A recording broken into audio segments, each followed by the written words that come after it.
together with Earle Sports Bets. Yeah, the twins, they be checking in. Stacking up, green is the scene that you're stepping in. Winning is a trend, and we stay making dollars. Nerd talk with the sports bet scholars. Yeah.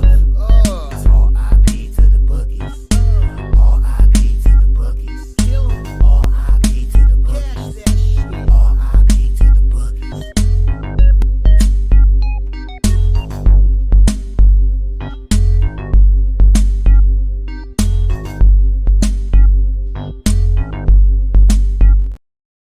We are live. Welcome back to another edition of the Earle Sports Bet Show. My name is Nicholas Earle. I'm joined here as always by my brothers Tim and Tim. Guess what? Today is kind of going to be a fun one. You know why?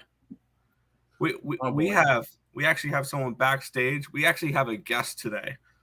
People like to hang out with us? That's kind of weird. Yeah, that I know. Crazy concept. But we actually have a guest today.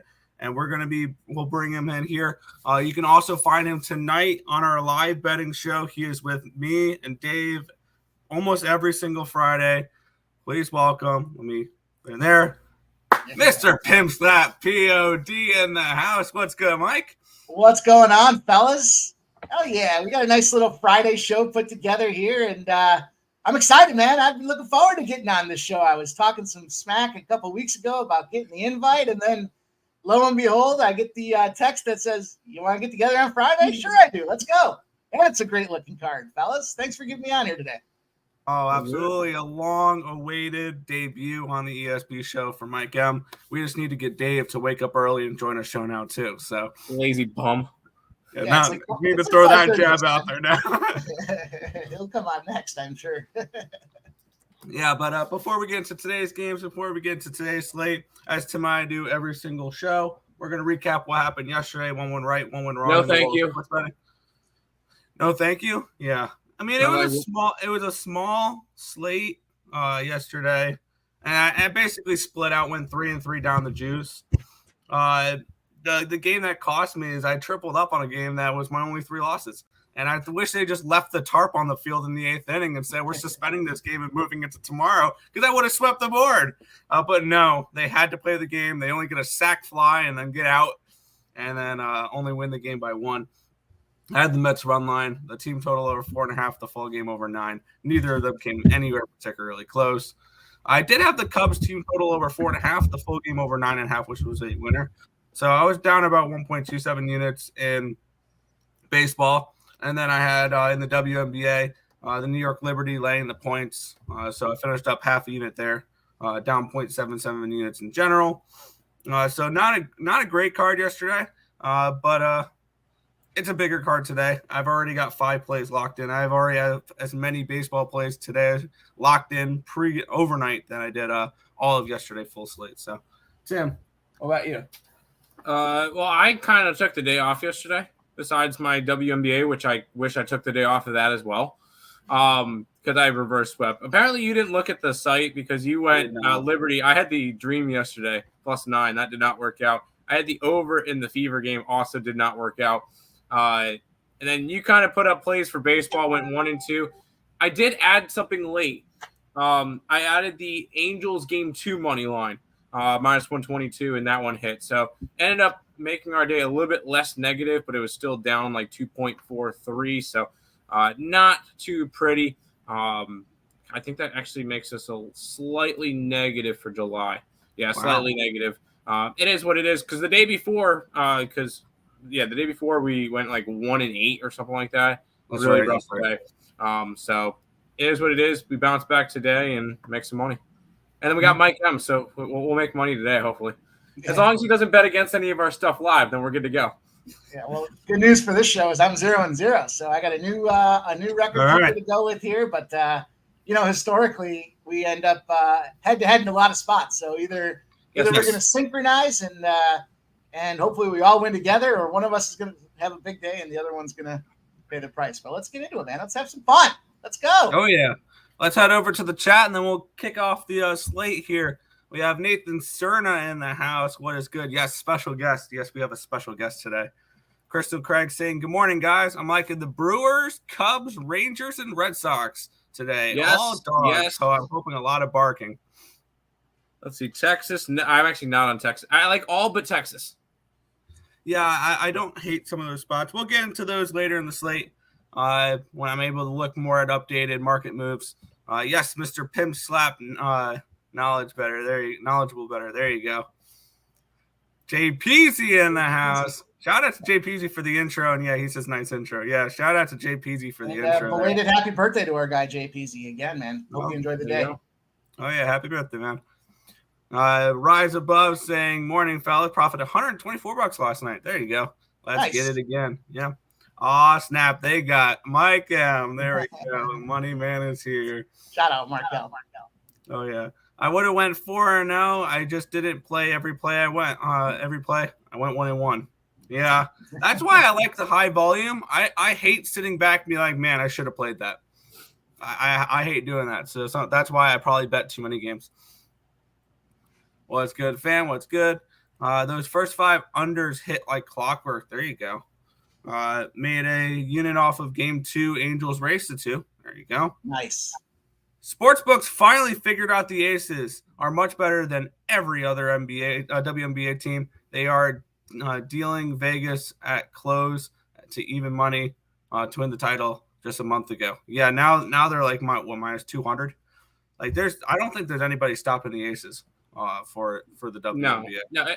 At this point, the WNBA is fighting for who gets to play in the finals versus the Aces. That's all they're playing for. Yeah. PZ had Bibby over 5.5 Ks and the Cleveland money line. There we go. That's PZ. No way. Yeah, they're minus 300. But we're not going to be talking about minus 300 today because there's actually no minus 300s, Tim. We haven't had one of those in a while. I haven't been able to pull my minus 300 fade out of my hat in a while. But we'll get it started here with quite a marquee matchup, which actually there's one team that's actually competing here. The Detroit Tigers and the Miami Marlins.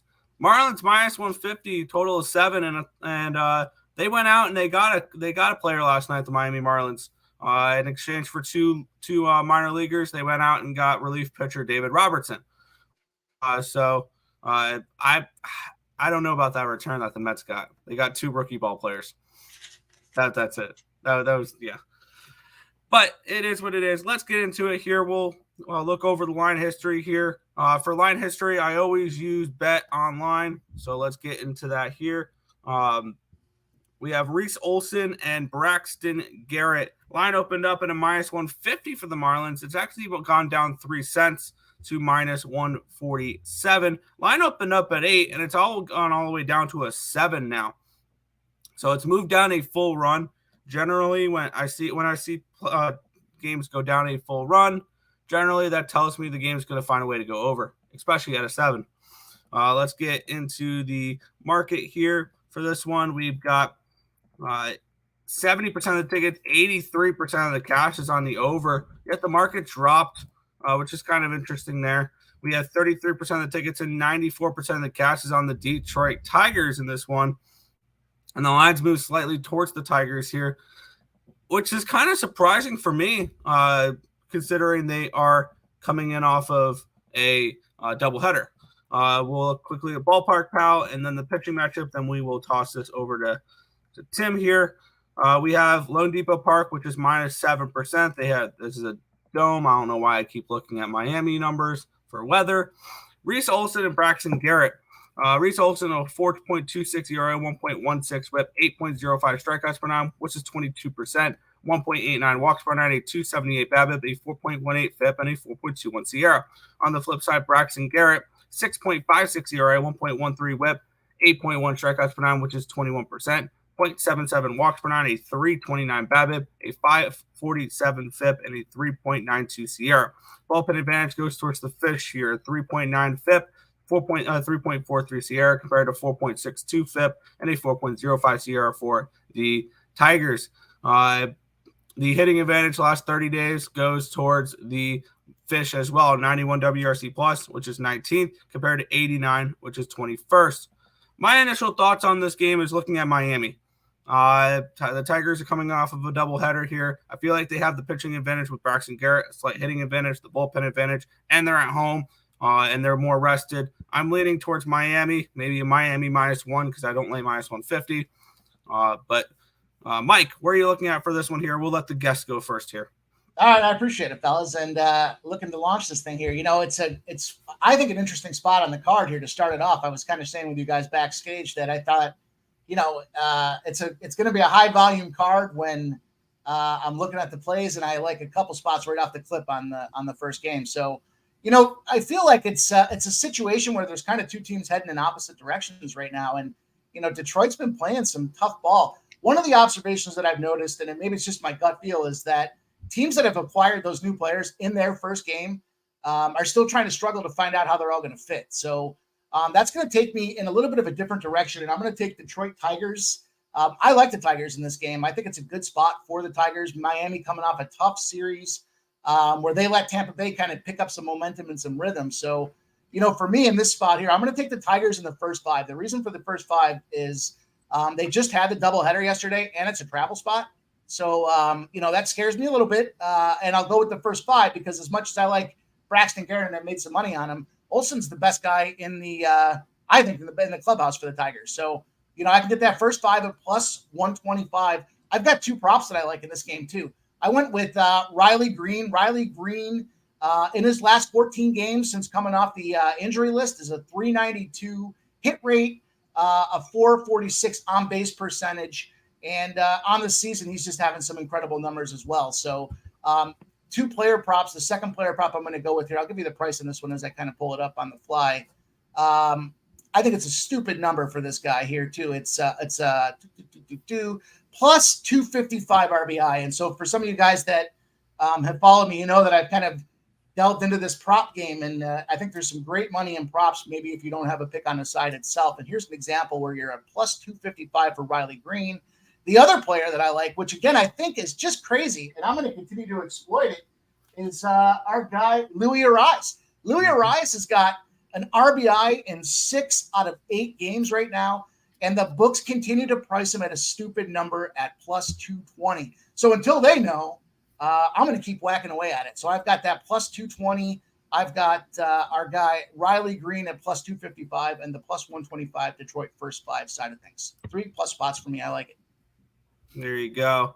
Yeah, I don't mind the first 5 look. If I'm looking at Detroit, it's only the first 5 inning, as you mentioned, the tax bullpen.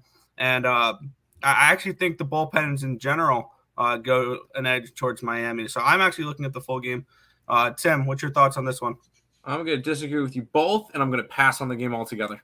Yeah. Because with me, there is 2 fade spots on both sides. You get the Tigers coming off of the doubleheader. And having to travel, which kind of takes me completely off the Tigers. Miami is 2-8 their last 10. I don't like betting losing teams. Now, they have won 2 out of 3. It was against Colorado and then 1 against Tampa Bay, which was against Eflin, but Eflin got injured and a whole weird whatever. Previous to that, they had lost 8 straight games to start the second half. This is not a team I want to be backing. And the Tigers off the doubleheader, these are both bad spots for me on this one. Maybe you could look towards an over, but there's a lot better spots on the slate, in my opinion, that I want to attack. So I'm going to just stay away from this game. Wow. Showing some constraint early on. What a how lame. With that being said, I'm grabbing the Miami Marlins -1, -102 full game. And that is all for me on that one. Let's head back over to the chat, and then we'll head to the next game. Just hit the like button like an adult. Everybody else should as well. There's good value on the Sky at -5.5. Seattle is by far the worst team in the WNBA. Chicago has lost several games recently, too. They won't look past the Storm. To be honest, I haven't even looked at WNBA. I've only looked at baseball so the far. under. Tim's on the under there. You have any looks on the WNBA? Yeah, I got the under in the Storm game. I was more referring to Mike. I should have said Mike. Do you have any looks in the WNBA? I don't right now. I'm more of a late bettor. You guys know I like to kind of watch the trends and the movement, and I kind of believe that a late bet is a great bet. So I'm gonna kind of hold my hands. I had a great day 2 days ago. I think I went 12-2 in the WNBA, including props. Yesterday, I was with with Tim or one of you guys. I think I had the +9. I was disappointed. I had the prop bet. +9. I haven't had a chance to really look at that too much. I'm getting up earlier to get these plays going here, and I'll get back to the WNBA, but not right now. So tune in here on the show, and you'll see what's up. There you go. Leaning slight lean towards Lenny's Tigers. There you go. Morning crew hit the both Angels games and a seven leg parlay, women's Portugal money line over 1.5 in the Newcastle game, and a bunch of soccer games over. Cool. I'm not trying to read all this. Fernando on the Marlins, and he's looking towards the over. I think the over is not a bad look because these are two pitchers that I think have some question marks, but and it's now down to a 7. When lines move a full run down, I'm kind of interested in the overs, but not on this one at the moment. So 2 editorials I'll throw on that. The first thing is one of the hottest nerfy teams in Major League Baseball right now is the Miami Marlins, which kind of leads me to the thought when I play a Detroit spot, it seems like Detroit does get a run in that first inning.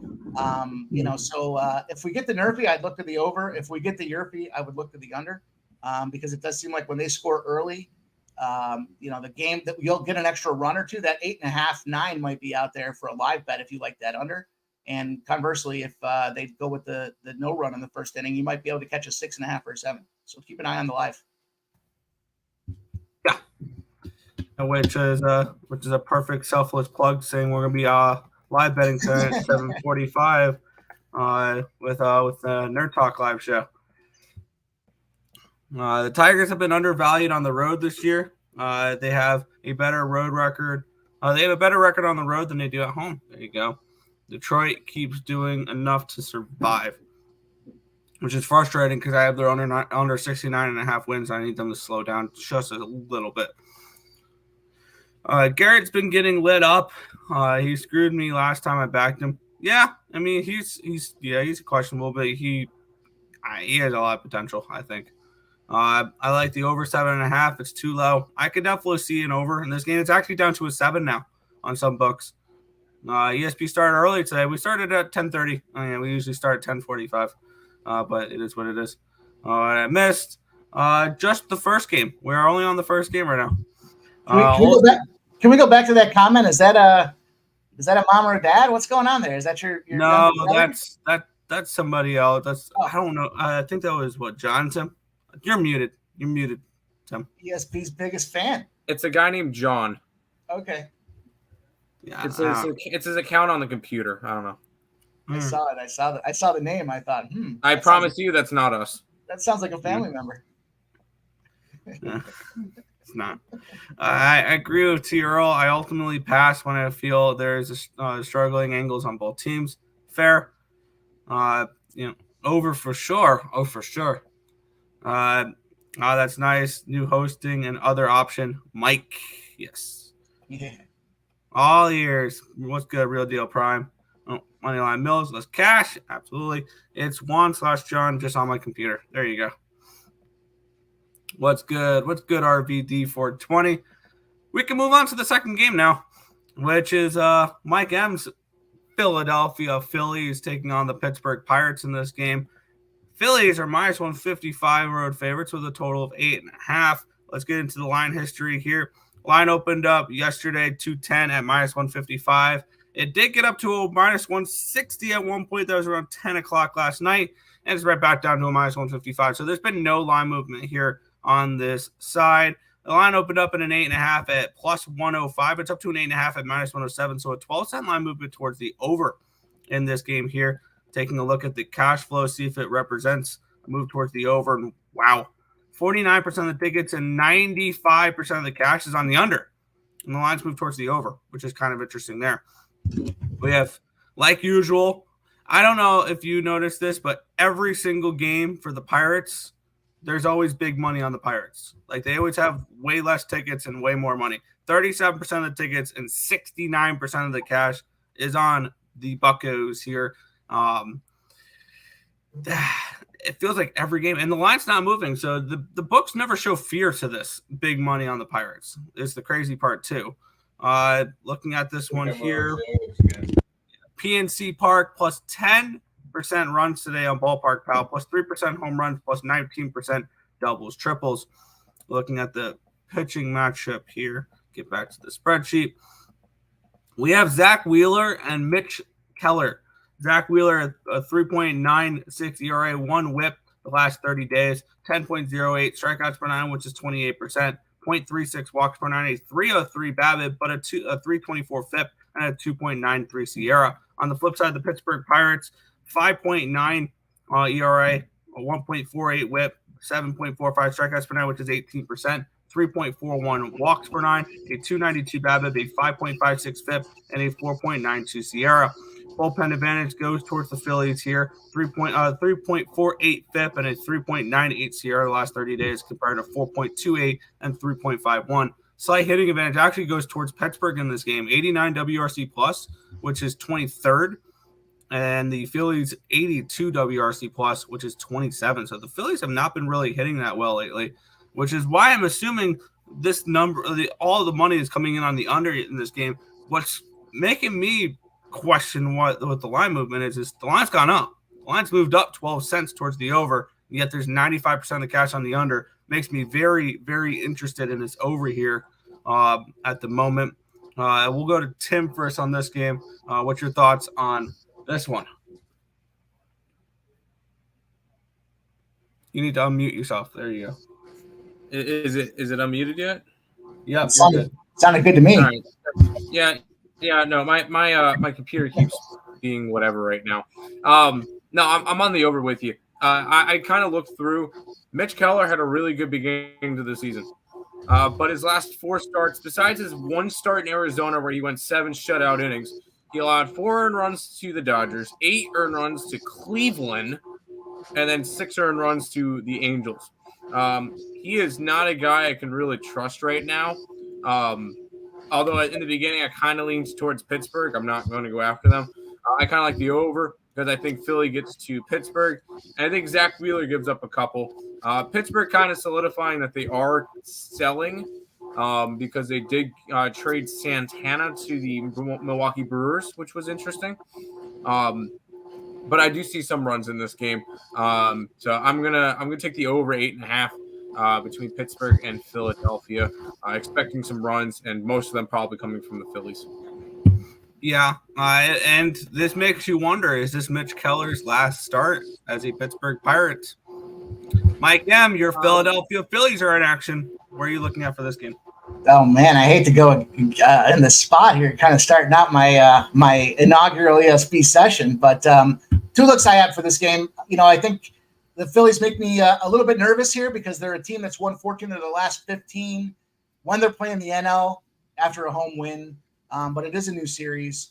That series with Pittsburgh kind of flying back out to the East Coast always scares me. But what I do think is it's potential for the bats to start cold. I'm a Phillies guy, and I've seen these bats just kind of take forever to wake up, and it's like the 8th or 9th inning, and I'm sweating this thing out. And so, that being said, I'm going to go with the no run in the first inning. It's a -110.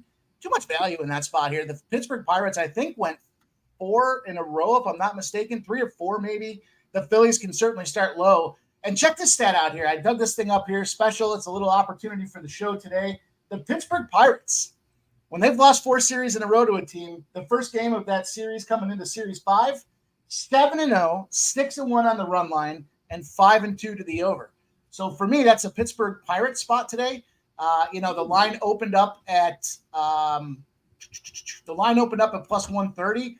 I can get it now at plus 140. So I like the fact that there's been some movement in my direction. Furthermore, when I look at the kind of sharp versus, public betting, I guess I'll say 63% of the bets are on the Phillies, but 30% of the money. So that to me says there are bigger bettors. You're right. There's always a situation, Nick, when it seems like those sharps are coming in and pounding away, but it's because they're not going to take big -165 home favorites and what could amount to a coin flip. So I think there's enough trend in my direction with the -110 Nerpy and the plus 135 money line for the Pirates. Full game Pirates, not the first 5. Full game Pirates. Would you be looking at the under? I know you like the Nerfy. Would you like the under at all? Because I'm looking at the full game over, and I could see potentially the Phillies getting to that Pirates bullpen, which is which is not the great, which is okay, but not the greatest. And Mitch Keller's not been the greatest lately as well. Yeah, I mean, Keller and Wheeler's numbers are right around the same. So kind of the start of the game is, I think, going to be a tight, scrum. And that's kind of why I'm in a situation where I'm not isolating that first 5. But when I think about the situation for the Phillies, what concerns me is they move Harper over to first, right? So that gives an opportunity for Schwarber to move around the field a little bit. And they've been generating some results with that. So, yeah, they could get to that bullpen, late in the game. Do I think it's enough? I mean, that trend that I was just sharing with you goes to the it's an over situation, but it just feels like the Pirates are constantly teetering around that 8 line. So I think it'd be more of a live bet to the under than I would on the over. Let's see how Wheeler and Keller do. But I would lean to the I guess I would lean to the under, even though the trend is on the over, because I have that nerfy, right? And so if there's a nerfy and the majority of the runs come in that first inning, then I would go the other direction. So I like that nerfy. Fair. Yeah, I feel like this is one I got to pull the trigger on, because when I see 95% of the cash on a total and the lines move 12 cents towards the other side of that total, I feel like that's just something I can't ignore. I'm going to take the over 8.5 here at -107 for Philly and Pittsburgh. Here, let's head back to the chat here. There we go. Now Juan's on his regular account and not that one. There you go. Give me Wheeler the dealer. Nathan Cerna on the Phils here. So is Fernando, and he's on the under 8.5.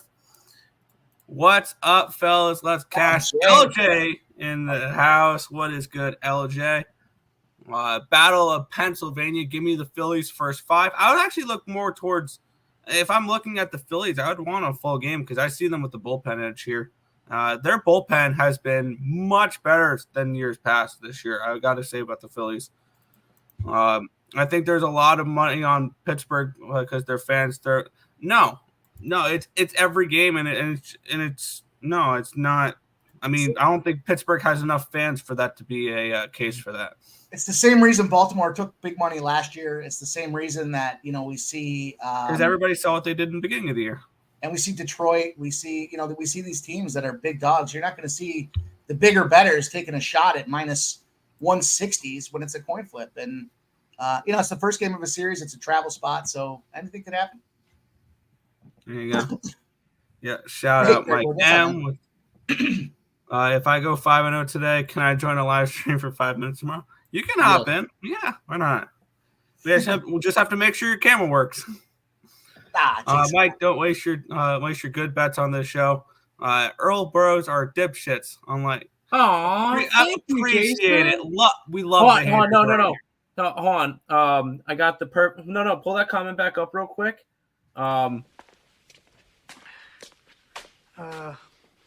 Everything that guy just said is bullshit. Thank you. Excellent response. Hey man, these are my friends. Don't be a dick. Oh yeah.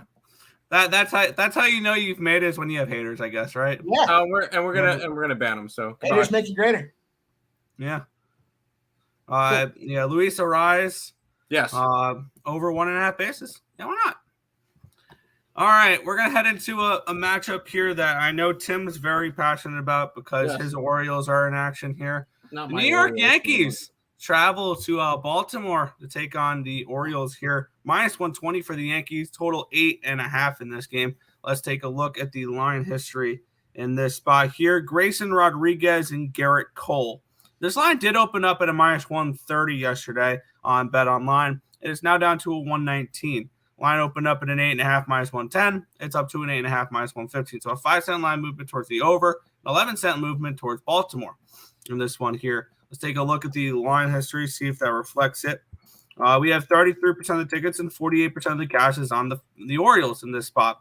We have 75% of the tickets, 57% of the cash is on the over, and the lines move slightly towards the over here. Let's take a look at Ballpark Pal. Oriole Park plus 17% runs today, plus 13% home runs, plus 4% double triples, plus 11% singles. So nice hitters-friendly weather here in this spot. For Garrett Cole and Grayson Rodriguez, Garrett Cole's been good. He is your AL Cy Young frontrunner. 2.81 ERA, 0.9 WHIP, 10.1 strikeouts per 9, which is 31%. 1.75 walks per 9, a 250 BABIP, a 309 FIP, and a 308 SIERA. On the flip side, Grayson Rodriguez, he was just called back up a couple games ago. 5.06 ERA, 1.31 WHIP, 8.44 strikeouts per 9, which is 24%. 3.38 walks per 9, a 357 BABIP, but a 2.53 FIP and a 3.80 SIERA. We have the bullpen advantage going towards Baltimore, 3.83 FIP, 3.53 SIERA, compared to 5.22 and 4.61. The Yankee bullpen's not been very good. Hitting is kind of just break even here. 90 WRC plus versus righties for the Yankees, which is 21st, and the Orioles 22nd at 89 WRC plus. I really don't have too much of a feel in this game. The line's moving towards the Orioles. I was originally leaning towards the Yankees, but with the way the money's coming in on them and the way the line's moving against them, it's enough to keep me off of it. And these offenses tell me a little bit of an under here in this spot potentially. And the money's coming in on the over, but it looks like the bigger bets are coming in on the under. The line's moved slightly towards the over. I kind of lean towards a first 5 under in this game. I don't trust this Yankees bullpen for a full game under. I don't trust bullpens in general for full game unders, but it would be a lean towards maybe a first 5 under in this game for this spot. Mike, where are you looking at for this one? Yeah, a couple rules for me on this situation here. First, Aaron Judge debut or Aaron Judge return. Oh, Aaron Judge is back. All right, I get to find my favorite angle. Anytime the star comes back, the first game, what do, boys? You fade him. You fade him. Right. Yes. So that's gonna line me up with the plus 110 on the Baltimore full game. I do agree with you in regards to the bullpen. I'm a G-Rod guy, so as much as his ERA is in the toilet right now at 6.91, I'm not a Cole backer, and Cole, I think Cole could go out there and deal, but for me in the situation where you're talking about the line movement, I've got a spot where I can catch that plus money again, plus 110. This might make a same game parlay for me too, because there's a lot of live bats in this situation here. I think Giancarlo Stanton's good for at least an RBI. It's around plus 150. I don't know about Judge coming back and trying to get the groove down, but Austin Hayes has been banging the ball around the yard. Santander, Rutschman, Henderson, they're all good spots, plus 210, plus 225. Those high numbers to me suggest that there might be a lower scoring game, but for me, I'm going to lock in that Baltimore plus 110. There you go. You probably made Tim's day. Tim, tell us why you like the Orioles again. I'm all over the Yankees today. I don't know. No, come on. I do this all the time, and I love doing this in the NBA especially, but in the MLB it works too, especially with a guy with the caliber of Judge. You fade the star player. Now, I will say it does work better in the NBA with the point spreads, but still, I'm all over Baltimore. They're the most profitable team in baseball. They're the most profitable road team as well, but they're not on the road. They're at home. But I'm fading the star player coming back. And I love fading Garrett Cole. Oh, you can bet Garrett Cole today at only minus 120. Rock on. No, absolutely not. Whenever you can get a Garrett Cole game for under minus 150, you should look at it more than once. Because that's probably this game, that should be the gambler's first glance. Is Garrett Cole at minus 120? And looking at it and going, nope, let's get up Grayson Rodriguez today at his almost 7 ERA. He is one of the top Orioles prospects for a reason. He just needs to get more adjusted to it. And against a Yankee offense that we're not super high on, I like it. I kind of like your under too, because that would entail that Grayson Rodriguez has a good start. So I kind of lean towards your under as well. But sign me up for some Baltimore Orioles action. I think because this is a big stretch for the Orioles. The next, 10 games, they have the Yankees, they have Toronto, and then the Mets. So they can possibly completely bury their division if they have a really, really good stretch here. So this is an important spot. Let's grab Baltimore off the rip. Yeah, the only one where you said, oh, this could be the gambler's first glance, I was going to say I can flip that around on you, say the last place Yankees are favored on the road against the first place Orioles. Yeah, but it's the Cy Young favorite Garrett Cole. So I'm aware. Yeah, it's the pitching matchup for sure. The battle of the AL East has been shooting in at around 50%, maybe 52% overall. So there are some spots where they do trade games. One spot or one angle that I like is that the Yankees have lost each of their last 8 night games when they're playing AL East opponents after they've won at home. So, if we're in a coin flip situation because they're playing against the AL East, just another little check mark for the Baltimore side of the house for me. I like it. Yeah. Let's see. Jason, back to the chat here. Jason doesn't we know. banned him. Don't worry about Jason. The Phillies are likely going to make a big move at the deadline. Their payroll is too big to be this bad. Yeah, I can definitely see they go out and they get someone like maybe a Paul Goldschmidt. Like they could make a very splashy move like that. Because they need like an Ohtani. Just go bite the bullet, pay the bankroll, and take Ohtani. They're not trading Ohtani. They've made that pretty crystal clear now. The Angels are buying. They already bought Giolito. Give him like Castellano and a bunch of money, and let's move on. No, that's not gonna work. Yeah, Markel saying very relatable. F them Yanks. Yeah. Yes. Judgy Wudgy is back. Oh my God! No way. Thank you, Brandon. Spanky's raced to 2. By the way, some numbskull Mike M in the chat there. Judge is back. Yeah. Yes, Judge is back today. I like the under. There you go. Nick, since you are leaning them trash Yankees, Orioles money line. Yeah, I mean, I was leaning that way, but the market took me off of them. And I'm fine with that. I'm fine with markets taking me off of losers rather than putting me on winners. Lean over. Yeah, lean over in this game. O's maybe. Markel on the O's. So conflicted may stay off. Hard to go against the evil empire. I mean, they're in last place. I don't know how difficult they really are. Great trend, Mike, for the Yankees, says the trend master himself. Well, Jay. Yeah. The H. Let's go, baby. Yeah. And Thomas Maggio, new name of the chat here, saying got the Yankees full game in first 5. There you go. D. Cook to the Jets. He spoke 40 minutes ago. Was that official or? I heard he was looking at that. I heard he was looking to go to the Jets. And they just lost Wilson, right? Or Wilson's at least hobbled right now from a wide receiver perspective. So it'll be interesting. They're beefing up, man. Yeah.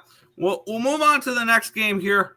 Try to keep this going. Toronto Blue Jays and the LA Angels. The Blue Jays minus 185 favorites with a total of 8.5 in this game. I saw much bigger prices, but it wasn't available on my book yet yesterday.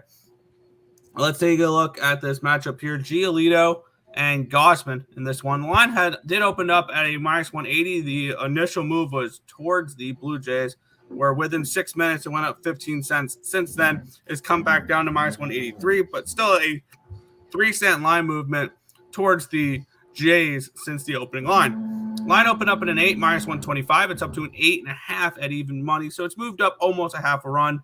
It did move up the half a run, but the juice is not completely there. Let's take a look at the cash flow in this game, see if it represents a move toward the Jays and a move towards the Angels. And we have 80% of the tickets and 98% of the cash is on the Angels money line. Wow.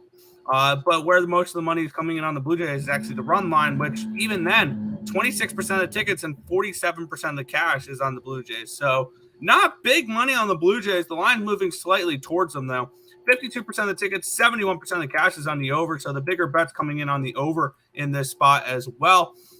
Taking a look at the ballpark power, it looks like probably it might be open the roof here at Rogers Center. Plus 6% runs, plus 15% home runs, plus 8% doubles, triples, minus 6% singles here, according to Ballpark Pal.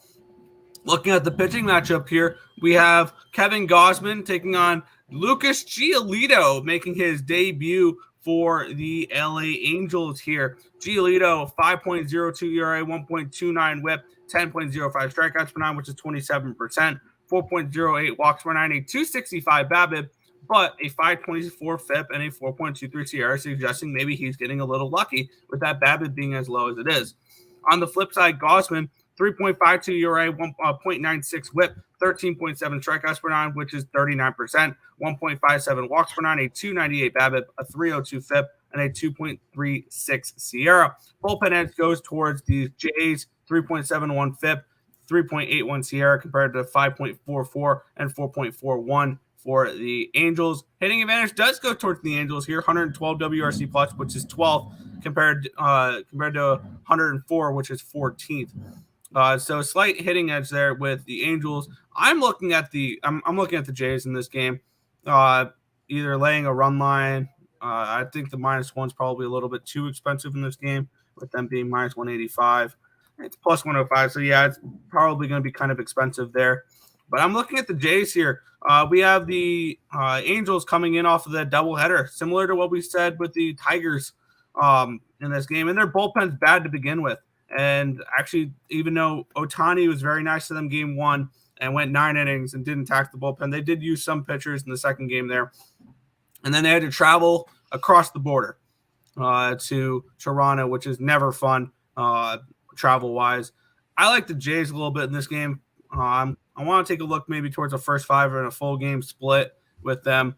Wow, you can get their team total over at 4.5 at -120. I kind of like that as well. I think that the Jays get to them here, and I'm looking to potentially go big on the Jays. I need to crunch a little numbers here on what the prices are going to be for this, which may be a little expensive, but I like the Jays in this game. We'll go to Tim first. We went to Mike first last game. I forgot. I have to tell people who to go because it's multiple people here. Tim. Yeah. This is another one. This is a very similar game to the Marlins, except for there's a different angle for not wanting to bet Toronto. Angels are off the doubleheader, and they're in a travel spot, which is never fun. Although they won both their games yesterday, so that might be a little bit of a more motivational spot. But plus with the Angels, I mean, you had for a while everybody was talking about, oh, where's Shohei going? Where's Ohtani going? Oh, how much are the Angels going to sell? And then all of a sudden you have a nice little run, and the owner goes, you know what? We're buying and we're going for it this year. That sets the fire underneath my butt. I want to go. I want to play. They're probably all excited to get back out there because for a while they were thinking they were selling and they were done for the year. And now they get a brand new pitcher to go behind in Lucas Giolito, who he's probably excited. He gets to get out of Chicago. So you got a bunch of players that are highly, highly motivated, except for they're on a second leg. They're on after a doubleheader. So the doubleheader part keeps me off the Angels. Gausman is what keeps me off the Blue Jays. Yes, Kevin Gausman, because you would have to lay a freaking run line, and this guy does not cover run lines. You look at his last 7 starts, a 9-8 game, no run line. A loss, a loss, a loss. Obviously, no run line when you lose outright. A 6-3. Hey, you covered a run line. 2-1, 7-6. And then the other ones are June 6th, June 1st, May 20, and it was like 5-1, 3-1, 3-1, where they covered run lines. But out of his last 7 starts, they've covered the run line once. And they haven't covered the run line in his last 4 starts. So Gausman's going to keep me off the Toronto Blue Jays because I would have to lay a run line. There's no way in hell I lay -185. I would actually lean more towards the Angels in this game than I would towards the Blue Jays, but this one's going to end up being a stay away because I looked at this one yesterday. I think it was before Giolito got announced, though, and I saw the Blue Jays at like -220. It's dropped since then, but I can't go after the Blue Jays, so I would lean Angels, but the doubleheader keeps me off of this game. Mike, where are you looking there? Man, it's a tricky spot, I think, here. And, Giolito, they just played Giolito too, 4 games ago. So, the travel spot itself is about a 45-minute flight. They're chartering planes, right? So it's a 45-minute flight from Detroit or so to Toronto. The border is definitely a factor. They're going to have to spend a little extra time on that situation. The game ended at, 6:30 or so? The game really ended at as soon as it started. That game was a blowout, that second game. Oh, yeah. But I'm a Jays guy. See my Jays. Let's go, baby. But from a 98% of the money being on the Angels, the lines moved maybe a dime or so. I can't get there. But the one spot that I was looking at, I see 8.5 is where it opened up. The total, it's still at 8.5. 53% of the cash and 71% of the bets, or the money rather. And it's moved from, at -110 to a -102. I kind of leaning towards the opposite of what you might think would normally happen here. Giolito, he's been somewhat of a pincushion, letting up a bunch of runs in 2-3 each game. Gausman, he's let up 4 his last game as well. But, for me, I kind of like that under 4.5. It's slightly juiced to the under in the first 5, but I'm going to take it. The first 5, under 4.5. Bats coming off the Angels doubleheader, as you guys just talked about, plus the travel. The Blue Jays in a spot where there's maybe some confidence with Giolito getting out of Chicago. I think you guys made some great points, and I'll take that first 5 under 4.5. There you go. I have made some moves on this game. It's a little chalky, but it is what it is. Blue Jays first 5. I have 3 plays on this game because I was really holding on this one. Yeah, Blue Jays first 5 minus the half a run at -130. I was able to get the full game -1 at right underneath my juice limit, -138 on the -1 line, and the team total over 4.5 for the Jays as well. If they don't get those runs against Giolito, they will get them against the bullpen. That is a bad bullpen in Anaheim there. So I like the Jays to kick off this series the right way here with a nice big win in this spot. It's also steamy. It's steamy in the Northeast. So one of you guys had commented on the roof, and I think there's a high probability that roof does get opened up tonight because it's 85 right now. I'm only like an hour south if you go direct line. 85 and sunny right now, but I think we're going to tip around 90-ish. It's going to be steamy. It's hot. That's an overfield as well now that they moved that right wall around a little bit. So I'm still going to go with that first 500 though, but I think there's some great looks. Yeah, definitely that Angels bullpen gives me no confidence on a full game. Markel saying, but I will say the Orioles did have a long stretch of away games. Are you take that in consideration? Obviously, you take their road games into consideration. And then after the Yankee series, they head up across the border to Rogers Center to play the Jays. So, yeah, they definitely will be traveling soon. I got under 8.5 Jays in LA. I would lean towards the other way, but I think Gausman can come out and shove. We got that and that. I'm not even going to try to pronounce it because I have no idea how to read that. I agree, Fernando. Well said. My guess is probably, ready? Shohei Ohtani home run prop. That's my guess. That is my guess. Man, what a day he had yesterday, right? He had the complete game, and then he came out and banged 2 home runs. Yeah. Unbelievable. Markel saying pass, Angels or nothing. There you go. Odds are pretty high. I will be at the end of the weekend. All right. Odds are pretty high. I will be by the end of the weekend. Okay. I thought it was almost English. Nerfy on the Yankees LA game. Nerfy on Yankees and LA. Potentially. It's going under. All right. Okay, Nerfy Jays in LA. There you go. Jays Angels first 5 under 4.5. Mike's on that play as well. Blue Jays run line, please. Or money line, please. Run line that. We don't lay -185 juice. And the over 8.5. There you go. Since the Angels played doubleheader yesterday, do you like the over or the under? I don't want to rely on the Angels to score runs. That's why I isolated it to the Jays team total rather than the full game over. Is because I could see Gausman go out there and shove. Here's an interesting stat for you guys that are going to swallow the juice. The Blue Jays have lost their last 9 games at home when they're playing the Angels at night. Something to think about. So random. Can the Angels still hit after a doublehetter? That's a good question. How many of those matchups at night, or were they coming in off of doubleheaders? None. -185 money line. No way. Yeah, no, thank you. That's why I -1'd it. I think the Angels come in fat and happy after 2 wins against the Tigers yesterday. Definitely a nice little letdown spot. -185 is an excellent parlay piece. Jet lag. No, I mean, they only flew for 45 minutes, but they had to cross the border and all that fun jazz. It's going under. Giolito does have to prove himself, and Gausman is serviceable.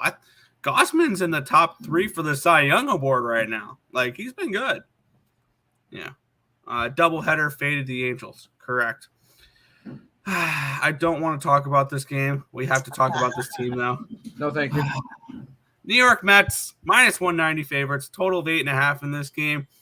We get a Max Scherzer revenge game in this one here against Mackenzie Gore. This line opened up at a -190 for the Mets. It's down 3 cents. It's down to 187. Line opened up at a 8.5 -115. It's an 8.5 minus 116, so a massive 1 cent line movement towards the over. Let's take a look at the cash flow in this game for this one. And it's showing 78% of the tickets, 78% of the cash is on the Mets, and the lines move slightly towards the Nats. And 59% of the tickets, 57% of the cash is on the over. And the lines moved the massive 1 penny towards the over. Let's take a look at Ballpark Pal here for Citi Field. Plus 2% runs, plus 13% home runs, minus 12% doubles, triples, plus 2% on the singles.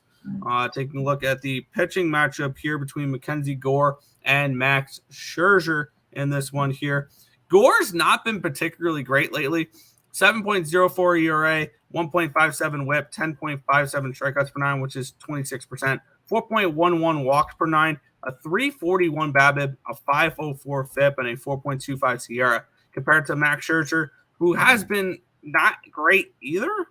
4.8 ERA, 1.23 whip, 11.40 strikeouts per nine, which is 30%, but a 3.60 walk rate, 2.27 BABIP, a 6.28 FIP, and a 3.98 SIERA.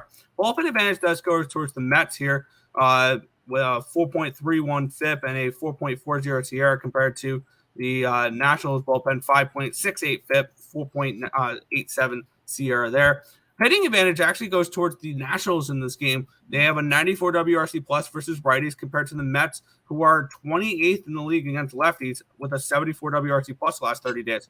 Gives me no confidence in looking at the Mets here. The big more of the money is coming on the Mets, and the line's moving towards the Nationals. Now, I do not trust the Nationals full game here at all. I'm kind of looking at the Nationals early in this game, maybe a first five. I want to see if you can get plus money on this first five, grabbing a half a run.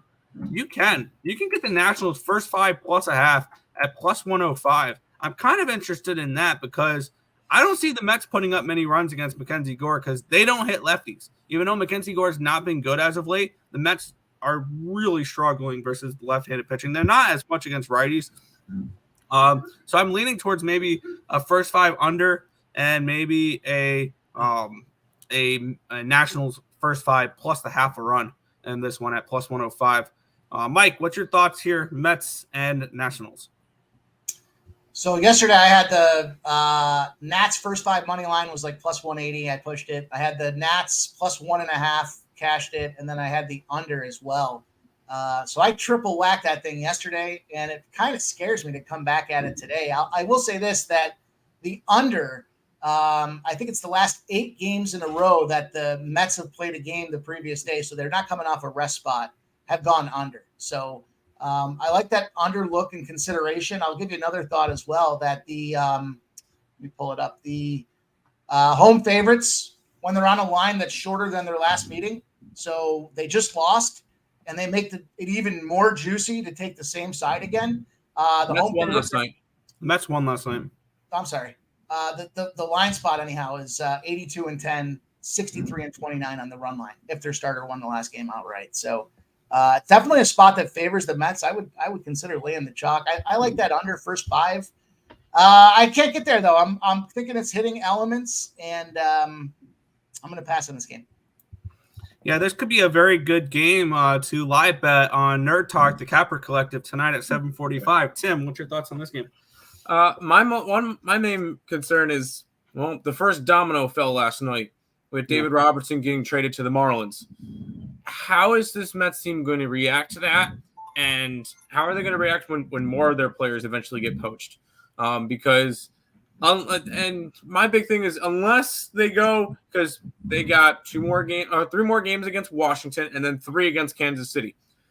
Unless they go undefeated in this stretch, they're 100% selling. If they go undefeated all of a sudden through the next, 6 games, get themselves back up to 500, maybe they could try to look to add pieces, but then they get Baltimore, which is going to be definitely tough. This is a motivational spot, and I don't know how the Mets are going to react to them starting to sell pieces when they're going into the season thinking, oh, well, we have a chance to win it all, and now you're 6 games under and you're selling pieces for 2 rookie ball players, which you're never going to see. So that's my main concern, although David Robertson was just a 1-year rental.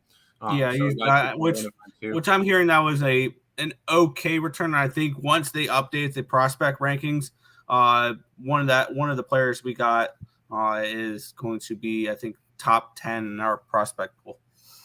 But at the same time, that's my big thing. Is that's why I'm not going to go after the Mets today. Is I don't know how their motivational stock. Because yes, you could look at all the numbers and the xFibs and the BABIPs and exit velocities. These are still human beings. How's their motivation today? How are they looking into these games right now? And right now, with what happened last night with the trade, I don't know how the Mets are going to react to it. Here's how I'm going to do it, because I kind of did this a little bit last night. I did hit a small live bet on this game last night. I'm going to wait until Mackenzie Gore is replaced for the bullpen, and then I'll live bet the Mets. Because I just locked it in. Washington Nationals first 5 plus a half at even money. I could see this game being tied at the end of the first 5, and then once they pull Mackenzie Gore, I can see the Mets getting the runs on the bullpen like they did last night. This Nationals bullpen is not to be trusted. I think they're one of, if not the worst bullpen in baseball. So I think that's a really nice spot to live bet this game. Grab the Nationals first 5, and then look for once Mackenzie Gore is removed from the game. I will be betting the Mets money line if they're not down 5 runs already, which even then I'll probably be even more interested in doing it. There you go. Rye saying he's on the Mets again. Good luck. LJ saying when the Mets are at home, take the first 5 under. Yeah. There you go. Scherzer pitches well versus the division as well. There you go. I may have to raise the apple one more time. Metropolitans raised to 2. All right. Fernando, how you been, bro? And he says Nationals. Yeah. I wanted to take this first 5 under. So bad it hit. There you go. Who's this new guy? This is Pimp Slap POD. You can he's on our live shows every Friday. You not check out our live shows Friday nights? Come on, man. You haven't heard, now you heard. Yeah. If you don't under know, 8.5. Yeah. Was leaning over 8.5, so he flipped there. Been good, Mo. Okay, they're having a nice little conversation. I like how T. Earle touches on the intangibles. Yes, they're human. Fair. We'll move on here. Another interesting matchup, and I know Tim is looking forward to thoroughly breaking down these two teams because he loves the American League Central as he gets up and walks away. The Guardians, he doesn't bet AL Central games. Guardians minus 140 favorites with a total of 10 in this game. Let's get into the line history in this spot here. We have Zadavion Curry and Touki Toussaint. What a pitching matchup. Line opened up at a 144. This is interesting, and it's down to a minus 130. It's moved 14 cents in the direction of the Chicago White Sox. And its lines moved from 10.5 down to a 10. So the lines moved down, and the lines moved towards the White Sox, suggesting that that Toussaint pitches well today. Let's take a look at the line history. See if that reflects that. 72% of the tickets, 73% of the cash on the White Sox. The lines move towards them here. We have 60% of the tickets, but only 48% of the cash is on this under. The lines move from a 10.5 to a 10 on my book. Let's take a look at the ballpark pal in this one here.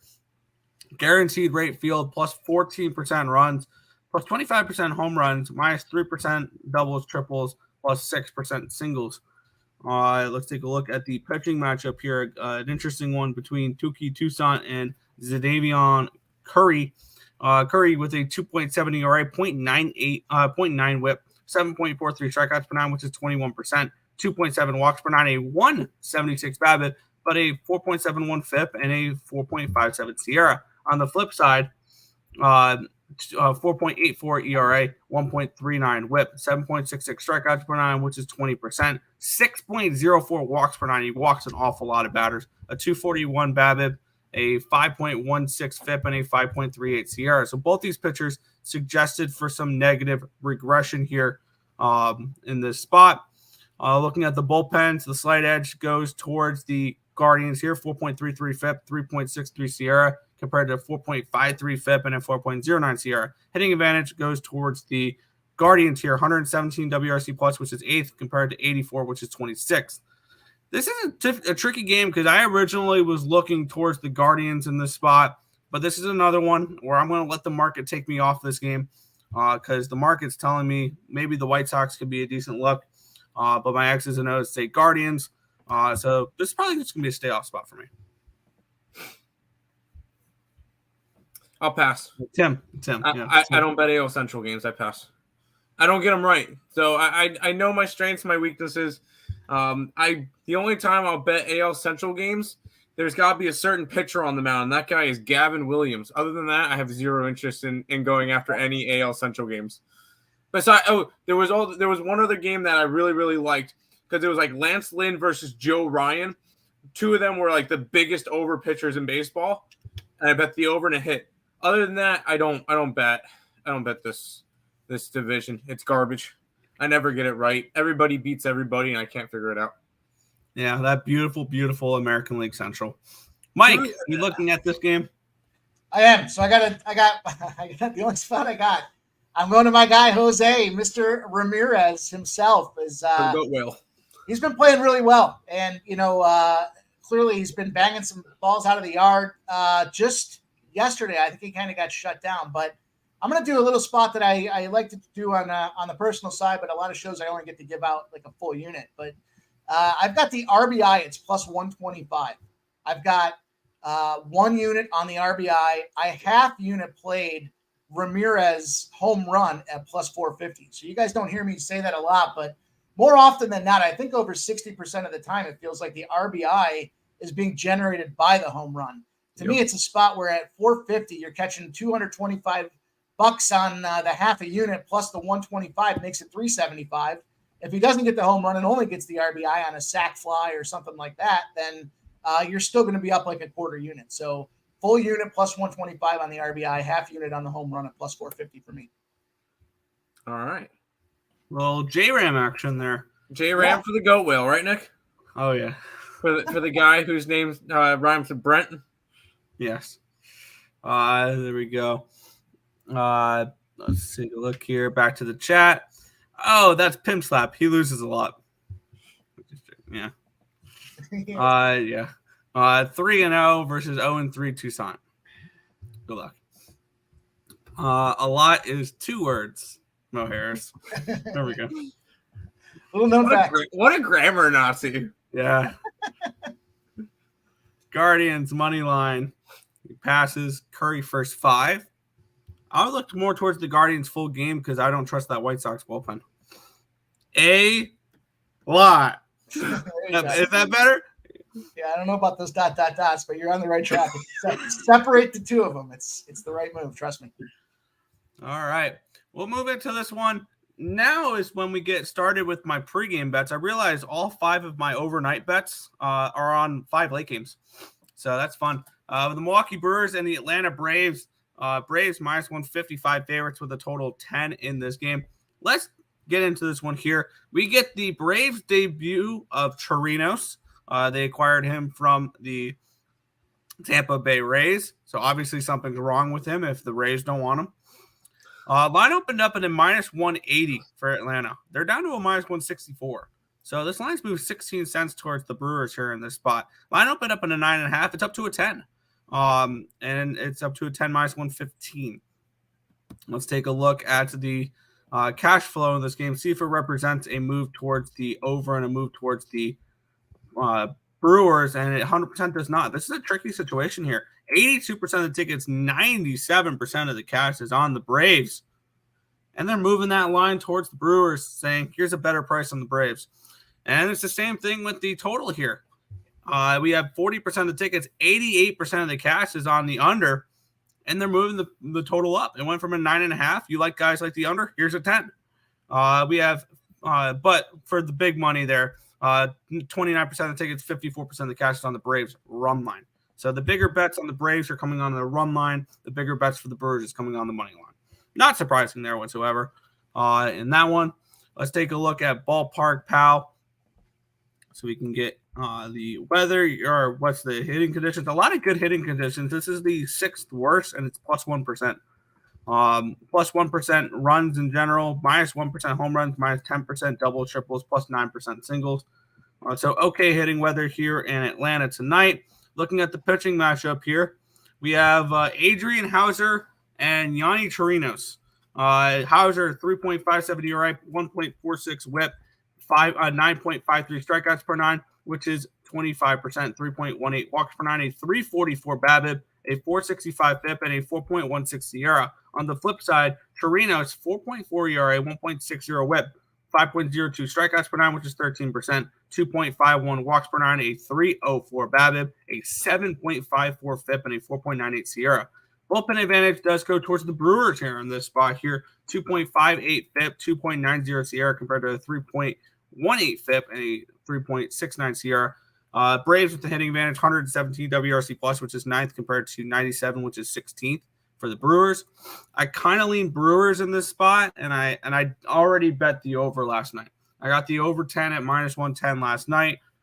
These bullpens are actually pretty strong where potentially the first five. I don't like first five overs. I've never bet a first five over, but I would lean towards a first five over in this game if it wasn't a 6. It's a really high first five total there in that spot. I kind of lean towards maybe a Brewers team total over as well against Chirinos. They're big dogs. You'll probably get a decent price on that. But we'll head over to Mike here in this spot. I'm already on the over. What are you looking at for this one here? Yeah, I'm with you on that over. The over 10 to me, we've got a spot where in Major League Baseball this year, when pitchers are coming off a game where they threw 10 plus strikeouts, 25-4-1 to the over in the next game. Suggesting obviously that spot. Now, when we look at variance based on starting or the starting line based on the books that you're using, but I see it opened at the same spot that it's at, and all that money coming down the under. So I'll take that over at -110. Another spot that I have, my guy, Austin Riley. And if you know, you know. I mean, this guy just smashed bankrolls on the bookie side of the house last week. He hit, what do you have? Home runs in, I think, 4 or 5 games. Extra base hit. 6 home runs in 5 games. 4 multi-hit games in his last 10. In a spot where I expect there to be offense. It's hot. It's a spot for me where I'm going to jump in, and his RBI, this is going to be a spot where I do the double whack again. So his RBI for Austin Riley is +110.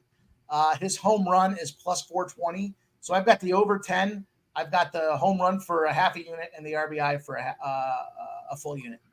RBI full unit over 10, -110, and a half a unit on the Austin Riley home run.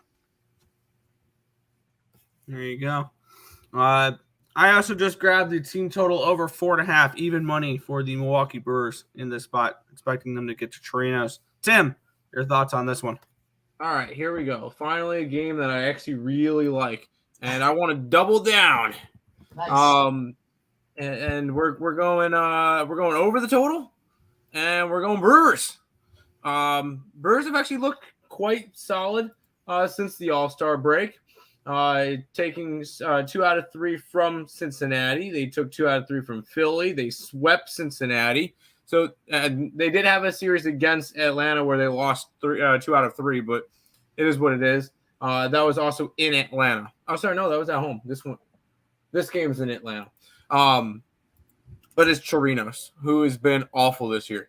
Now on the opposite side is Adrian Hauser, which I think he'll have a solid enough start in order to kind of keep the Brewers in this game and winning. Not to mention, and I don't know if you noticed this at all, the Atlanta Braves just look like they're in coast mode. Yes. They look like it's not like they're not interested, but they're just kind of going through the motions. And at this point, with as much as they're up, which you look at the standings, they're currently 9.5, 10 games up in the division.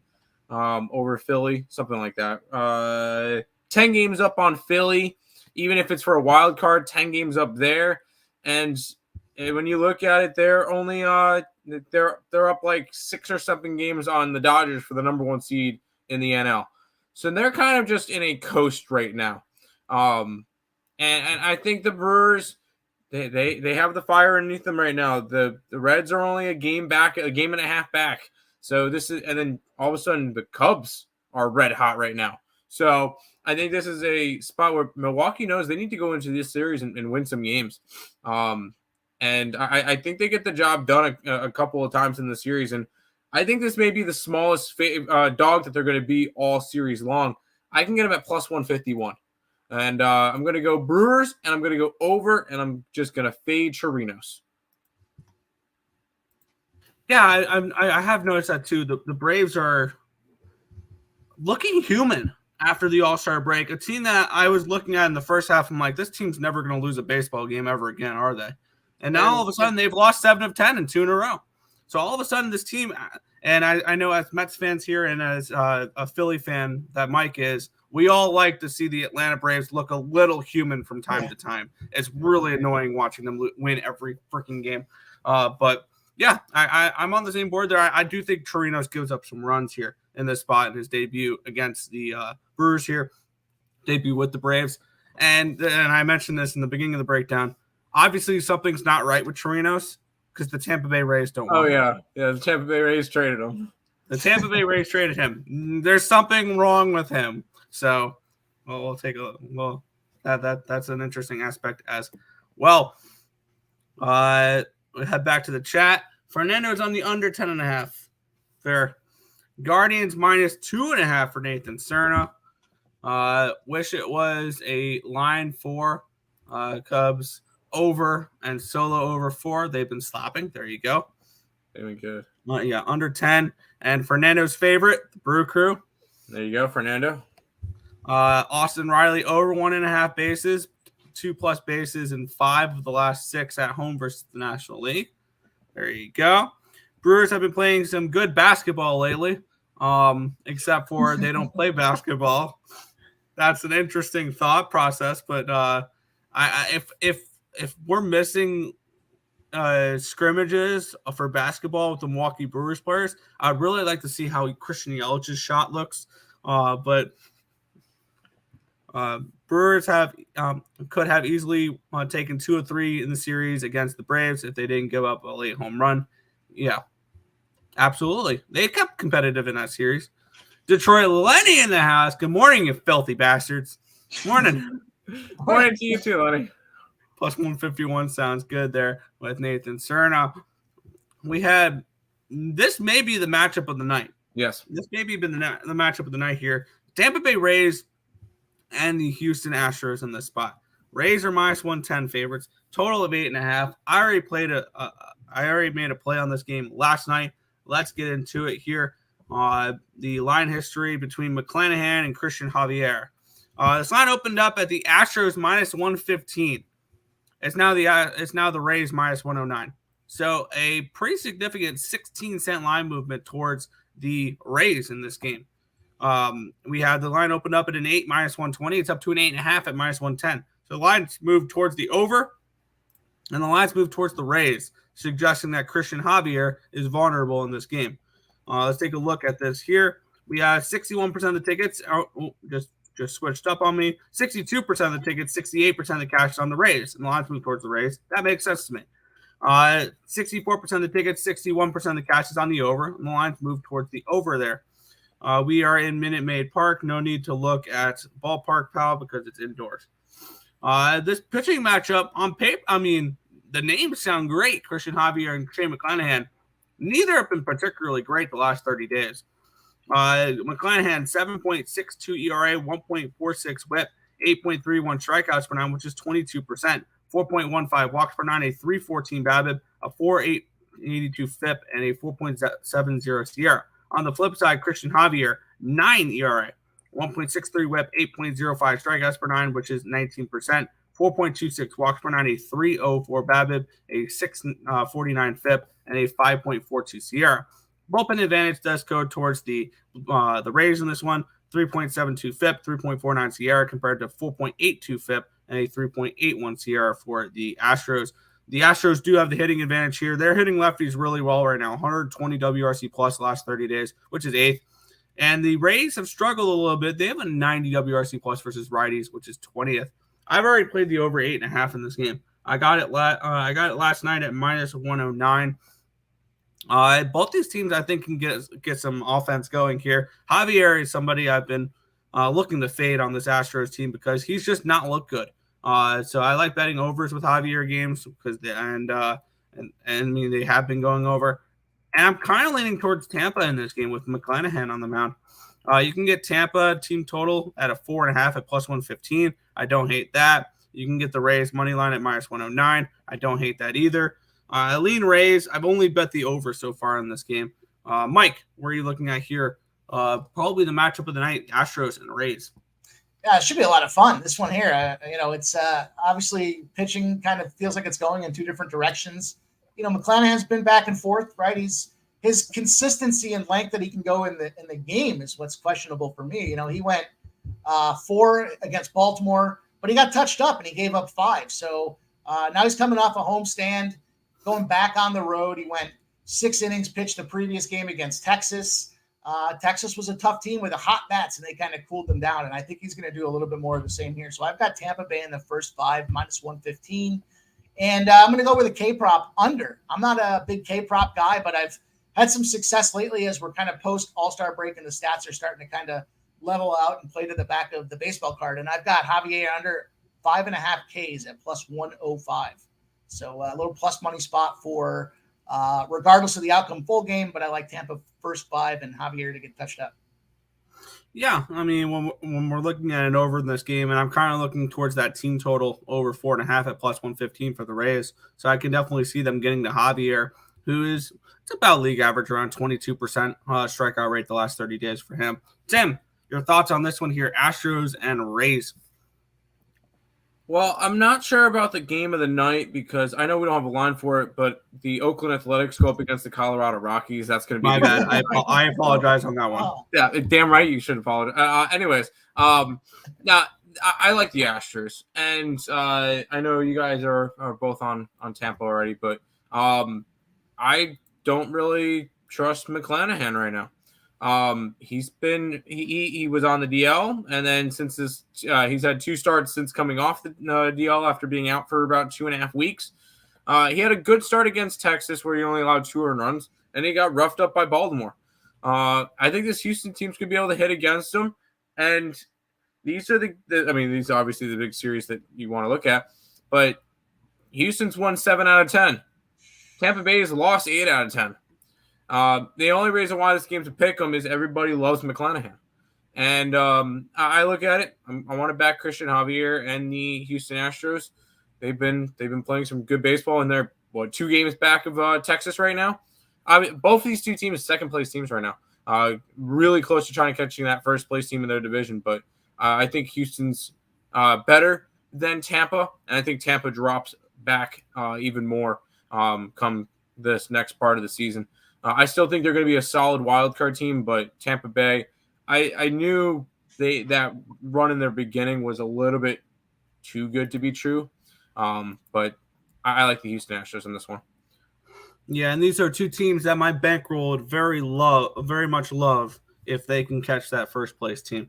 I got +350 with the Rays, and I got actually I bet them earlier, and then I doubled down on them with the 2-unit bet. So I have about 3 units on the Astros to win that division at this moment. So I would very much like for both these teams to take first place. And then I got the Instagram play of the day, Nick, if you're interested. All right, we'll go through the chat, and then I'll do that. All right. He said Donnie's saying Yelly's jumper is a bit flat. Yeah. For the Milwaukee Brewers basketball team. I think McClanahan gets hit tonight. I did grab the Rays team total over 4.5 +115, by the way.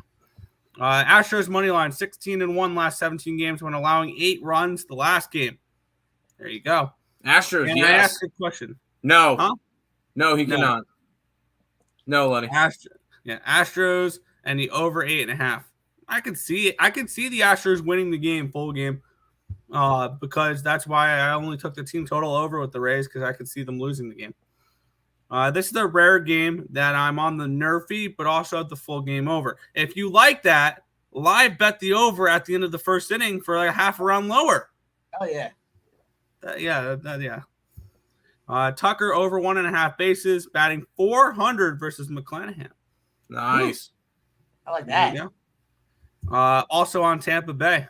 There you go. Might have to go back to the well. Looks like he has a fish there for the Rays. May have convinced me. There you go. What's up, boys? Let's go A's. What's good, JoJo Rabbit? Yeah, let's go A's. Unfortunately, there's no A's line because I believe the Oakland A's don't feel like announcing a pitcher. And they're going up against pitchers.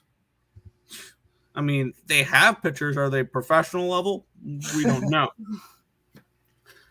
We get another matchup that Tim really is going to love. The Minnesota Twins are taking on the Kansas City Royals. I actually made a play on this game pregame, or overnight, my bad, on this one here. And I believe I beat a small line movement. Minus 160 for the Twinnies here with a total of 9.5. Let's take a look at this spot here. We have Sonny Gray taking on Brady Singer. Line opened up at a 165. It's actually moved down 5 cents. It's now minus 160. Line opened up at a 9. It's up to a 9.5.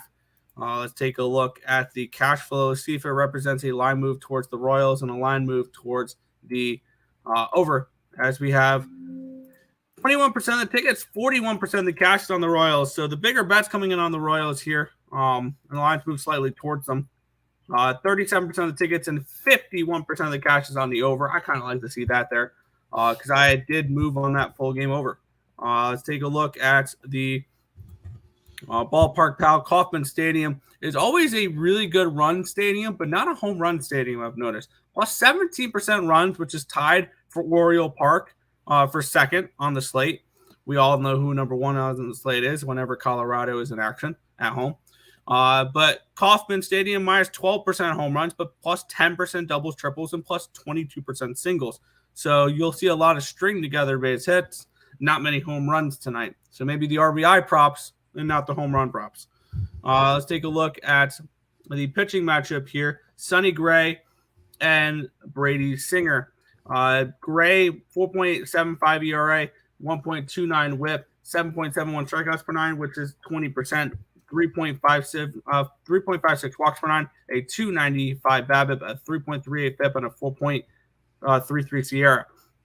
On the flip side, Brady Singer has been okay, not great. 3.66 ERA, 1.25 WHIP, 6.47 strikeouts per 9, which is 17%. 1.97 walks per 9, a 3.13 BABIP, a 3.41 FIP, and a 4.18 Sierra. Bullpen advantage goes towards the Twinnies here.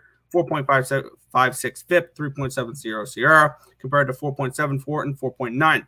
One thing that does make me a little bit nervous with the over here is not the Twins. 131 WRC plus against righties, which is second the last 30 days against right-handed pitching. The Twins are absolutely hitting. The one thing I'm concerned about is the Royals end of this against righties. 69 WRC plus last 30 days, which is dead last. I did play the over in this game. I got it at a 9.5 at minus 105. I believe it's up to like minus 110 or minus 115 now. And I kind of lean towards the Twins team total over here as well, expecting them to score runs against Brady Singer and the bullpen here. The market's moving a little bit against them, but I can see a game where this game finishes 7-6, something along those lines. That would be relying on the Royals to score runs. So I kind of want to take a little bit of an isolation bet here on just the Twins. Let me see what I can get for that real quick. And that's a 5.5. So never mind on that one. I don't really like 5.5 team totals. I generally don't do too well on those. So I'm just on the over 9.5 at the moment. And I lean towards the Twins here. Mike, what's your thoughts on this one? Yeah, so check this out. I got a Friday trend for you guys here. I know you guys love those day of the week spots. So on a Friday this season, when the Twins play, 6-1 straight up, 5-2 on the run line, right? So furthermore, Sonny Gray, last 9 starts against the Royals, 9-3. He's 9-0. I'm sorry, 9-3 in his last 12, 9-0 in his last 9. So he has heated up indefinitely. He's played Brady Singer April 30th of this year. He caught the win 8-4 as well. There's a lot of spots that I like in this game, but I'm going to try to stick to just the one. I'm going to go specifically with Sonny Gray to get the win at plus 135 right now.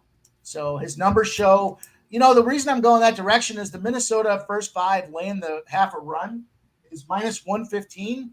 But Kansas City's busted my bubble on quite a few of those first 5s in the last month or so. Yes. And they'll end up losing the game at the end. So if Sonny Gray does come out and shove, maybe he does go that 6 and I get to pick up that win with him. I like the plus money spot. So give me the plus 135. I wouldn't be mad at anybody that took the run line minus 1.5. It's still at minus 105, so it's teetering on the line of, a spot where I would consider taking it. I don't like laying runs and juice, but I'm just going to lock in that first Sonny Gray to get the win, plus 135. Yeah, and looking at this game a little bit, the Twins look like a good leg for a hip to speed square parlay, which I know Mr. Mike M really likes those because he has a whole Twitter play on it as well. He does that. I'm going to take a wild guess that the Minnesota Twins are going to land on the hip to be square parlay today. You're going to have to follow me on Twitter to find out, boys. There you go. There we go. Let's take a look here in this spot. You don't think I will also do that? I'm a true degenerate. Fair. Spears pitching? JP Sears? Sears is pitching, yeah. LJ coming in here. Royals are 0-9 off of a day of rest this year as well. Tim putting in the link to the Instagram play of the day, which he will reveal once we're done with these comments. Twins minus 1.5 and the first 5 under 4.5 instead of the first 5 under 5.5. Royals do not score. Fade the Twins here in this spot, which I'm actually looking to make a move on the Twins here. But Tim, go ahead. Reveal the. I will say, and this one's a collab one because all of us agree on this play, Nick. Ow. It is the over in the Brewers game. And, of course, I had to put Mr. Christian Yelich on there as well. Nice little picture of him getting drenched with water, so that's fun. But there you go. 7-2 on the Instagram play of the day since I started them up about a week and a half ago. So nice. Let's get it over in the Brewers game. Let's go. I'm gonna have to double dip that pie. I'm gonna have to hit it again with another unit. Let's go. There you go. Yeah. I'm gonna once we're next game when we're breaking it down, I'm going to lock in the Twins first 5 minus a half and probably the Twins full game minus 1. So I'm probably gonna look at those plays. We'll move on to the next matchup though. The Arizona Diamondbacks and the Seattle Mariners. Mariners minus 125 favorites with a total of 9 in this game. Let's take a look at the line history in this spot between let's see if I can find this game there. Gilbert and Henry. This line did open up at a minus 120. It got up to a minus 145 for the Mariners at 255 yesterday. And it's come all the way back down to the opening line at minus 120. So a big line movement and a right back big buyback here in this spot. Line opened up at a 9 and even money. It's up to a 9 minus 105. So a 5-cent line movement towards the over. And no line movement, even though there was a big line move towards the Mariners to start and a full comeback on the Diamondbacks there. Let's take a look at the money coming on this one. 69% of the tickets and 88% of the cash is on the Mariners. The line did move towards the Mariners. It came back. This one's interesting. 83% of the tickets and 81% of the cash is on the under. And the line moved towards the over slightly. It's moved only 5 cents on my book, but it opened up at 9 even money and it went up to minus 105. So a slight line movement towards the over in this game and no line movement on the side, even though all the money coming in on the under in that one. So kind of interesting there. Let's take a look at the ballpark pal for this one. Chase Field, 3% runs, minus 5% home runs, plus 12% double triples, 0% on the singles. Take a look at the pitching matchup here in this spot between Henry and Gilbert.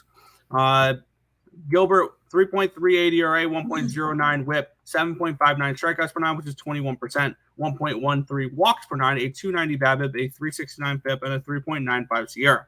On the flip side, Henry with a 3.10 ERA, a 1.38 whip, 7.52 strikeouts per 9, which is 19%. 4.87 walks per 9, a 271 BABIP, a 4.717 FIP, and a 5.48 SIERA. On the flip side, I already read off that one. The bullpen advantage goes towards the Mariners in this spot. 4.30 FIP, 3.61 SIERA compared to 4.76 FIP and a 4.49 SIERA. Hitting advantage goes towards Arizona in this one. 100 WRC plus, which is 15th, compared to 87, which is 22nd for the Mariners here in this spot. And with all the money coming on the under and the line slightly moving towards the over, definitely has me interested in this over in this spot. And I kind of lean Diamondbacks. In this spot as well. Even though the initial line move was towards the Mariners in this spot, I think my favorite play in this game would be the over. If I had to bet a side in this, or I had to bet anything in this game, and I might pull the trigger on this over here, but right now I have nothing in this game. Tim, we'll go with you first. Yeah, I was looking at this one. I kind of leaned Arizona, because I kind of like Tommy Henry. For a while, he was one of the most profitable pitchers in baseball. And then the Diamondbacks have lost his last 3 starts, so he's kind of dropped out of that list. On the opposite side, we got Logan Gilbert, who I have had Cy Young tickets on. And he's been up and down this year. A 3.88 ERA is not terrible. 116 strikeouts and 118 innings, so he's been solid there. But these are 2 teams that I really like. Or I liked a lot coming into the season. I still think Seattle has a chance to make the playoffs. And I do think Arizona still holds on and makes the playoffs. So when it comes to it, I'm going to just stay away from it. I would lean towards the home dog in Arizona, but I'm not going to end up going after this game. Fair enough. Mike, are you looking at this one at all? So, tough spot. I saw some reverse line movement when the numbers kind of first came out, which to me leans towards the Mariners side of the house. The number's a little different now that I see out there in some books, but put an asterisk on this one. I'm going to have no play on it, but I will say this. Away favorites, first game of the series on a Friday. First game's on a Friday, and they're the away favorite when the series when the game's priced shorter than -125 is 41-9 spot. So 41-9 spot for the Mariners if that number ticks over -125 by the time first pitch rolls out there. So keep an eye on that. I'm going to pass on this game. Made enough money on both sides, and I've lost money on both sides of these spots, so I'm just going to stay away. Yeah, and when you look at it, this line was above that 125 mark for a while. It immediately went up, and it's come back down. So kind of an interesting line movement there.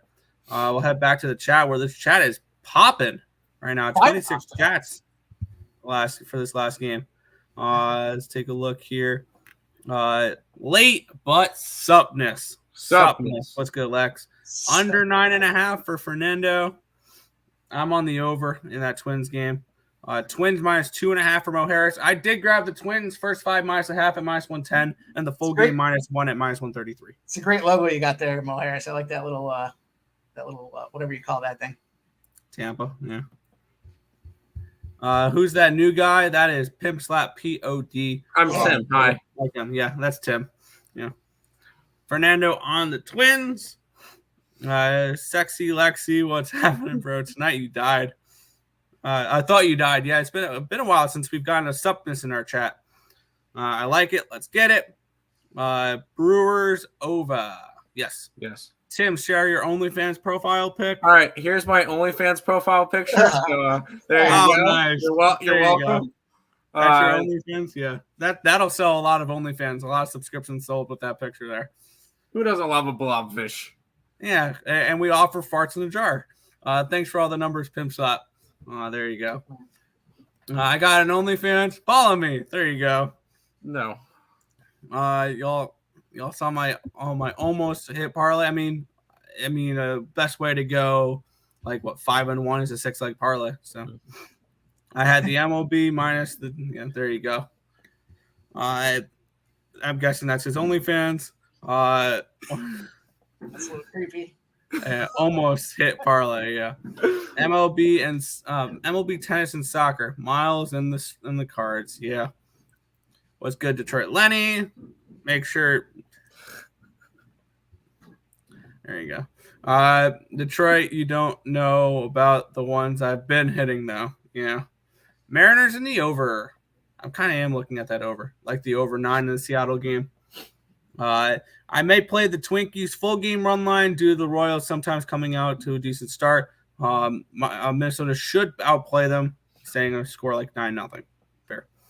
J-Rod over 1.5 total bases. Don't hit that. Hey, I was looking you up, damn it. You guys are something special. Yeah, there you go. afternoon, gentlemen. What's good? D-Cracks minus 2.5 there. The D-Cracks. There you go. Mariners on the opposite side there. Hey, it's Mike. Hey. Untouchable saying it's good. Holy shit. Who's the new guy? Shout out. Mr. Razor Sharp picks in the chat. Oh, yes, I see you going to Razor's comments later on. I love it. Going with the big dog in tennis today. Nishikori and the over. I'll take a note of that. There you go. What is the pimp slap play of the day? You got to follow him on Twitter for that. Is this a triplet? Yes. This is Mike M. Earle today. And Tim, you called this perfectly earlier. Yes, I called. We have the $300 Gambler's First Glance. Oh, let's go! Orioles. Nick, I got a clip for this one. I like it, man. I actually not even like it. I love it. My dick is hard right now. That's how excited I am about this. There we go. You called that perfectly, Tim. This one's an interesting matchup. Yeah. This one's an interesting matchup here. The Texas Rangers are taking on the San Diego Padres. Padres are minus 155 in this game against the first place Rangers. Total 8.5 in this spot. Let's get into it here. Let's take a look at the line history in this spot. And if I can find it. There we go. Texas, Dunning, and Musgrove. This line opened up at a 155. It got all the way up to a 177 last night at 12:10 a.m. Got all the way up to a minus 177. It's come all the way back down to a minus 154. So actually a 1 cent line movement towards the Rangers. Line opened up at an 8 minus 105. It's up to an 8.5 minus 105. So a line movement towards the over and a line movement towards the slightly towards the Rangers, 1 cent, but it was a big opening line move towards the Padres in this one here. We have all that makes sense why the lines moved. Actually, it doesn't. 60% of the tickets and 82% of the cash is on the Rangers. The lines only moved a penny. And I get the lines come back, but with that type of money on it, I would expect this line to be moving drastically towards the Rangers here in this spot. Line opened up, we got 38% of the tickets and 69% of the cash is on the under in this game. And the lines moved slightly towards the over. I mean, not slightly. The lines moved up half a run. So a little bit of reverse line movement here on this game, which is kind of interesting. Let's take a look at Ballpark Pal for this one, where we have Petco Park minus 5%. For runs, plus 7% home runs, minus 10% doubles, triples, plus 5% on the singles there. The pitching matchup here is an interesting one. We have Dane Dunning and Joe Musgrove. Dane Dunning, 4.15 ERA, 1.15 whip, 6.82 strikeouts per nine, which is 19%, 1.78 walks per nine, a 2.76 BABIP, a 4.7 FIP, and a 4.45 SIERA. On the flip side, Musgrove, 2.03 ERA, 0.94 whip, 10.74 strikeouts per nine, which is 31%, 1.16 walks per nine, a 3.19 BABIP, but a 3.02 FIP, and a 2.86 SIERA. The bullpen advantage does go towards the Rangers here. Both bullpens are not particularly great. 4.84 FIP, 3.81 SIERA compared to 5.40 FIP, and a 4.20 SIERA for the Padres bullpen. Inning advantage does go towards the Rangers here in this spot. 131 WRC plus, which is third, compared to 112, which is 11th. I am interested in San Diego in this spot. I think they're big favorites against this Texas Rangers team for a reason tonight. Joe Musgrove has been awesome, and I think this number kind of suggests that the books expect Dunning to get hit a little bit tonight. I've already played the over 8.5. That was a free pick video for me last night. Played the over 8.5 at even money. I'm looking at this first 5 minus a half for the Padres as well in this one. And let's take a look what you can get for that here in this one. We can get the Padres first 5 minus a half. Wow, at minus 119. The first 5 is a minus 168. The full game is a minus 154. Now I just want to see one quick thing before I pass it on to Tim here in this spot. The first 5 opened up at a 165 and it's gone up to a 168. So a 3 cent line movement towards the Padres' first 5 money line. in this one here. I'm going to look to go bet that first 5 run line with the Padres at minus 119. Murray on the over 9.5. Tim, what's your thoughts on this one? Yeah, this is another one that you can look at and just be like, this is a weird line. You get a Texas Rangers team that is 23 games over 500, and they're a plus 140 dog to a team that's 5 games under. That makes no sense. 3 games over? Or are they 13 games over? They're 23. Wow, no, 17. There's 17 games over. Sorry, I did math wrong. I was going to say, I didn't think they were that good. Yeah, sorry, I did math quick in my head. They are 17 games over 500, and they're plus 140 dogs to a team that's 5 games under. Yeah, I'm taking the Padres run line today. Give me Musgrove, and this one's just I like to. This one could be a poop play. Does that sound right, Nick? Is this one more of a poop play? Yeah, those are more for pick'ems, but yeah, I can understand that. Yeah, but Padres for me, run line. Mike, where are you looking at for this one? Boy, this is a tricky spot. I think this is a real tricky spot. I mean, I don't like the idea of the Padres being in that minus 200 or greater category, but that's moved down since then. Dane Dunning away in the first game of the series is 0-7 this season.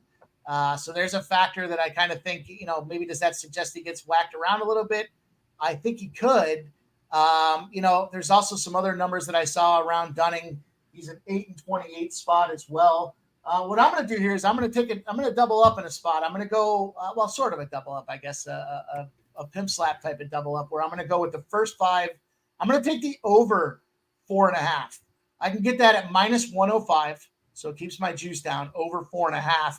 But the other guy I'm going to go with is one of my favorite RBI guys of the season here. Nathaniel Lowe is plus 200 to get that RBI. So from a Nathaniel Lowe perspective, I think here's a guy that has just been red hot. Right now, he's in a spot where he's got RBIs in 5 of his last 6 games. When he gets up there and, he's only got 3 at-bats against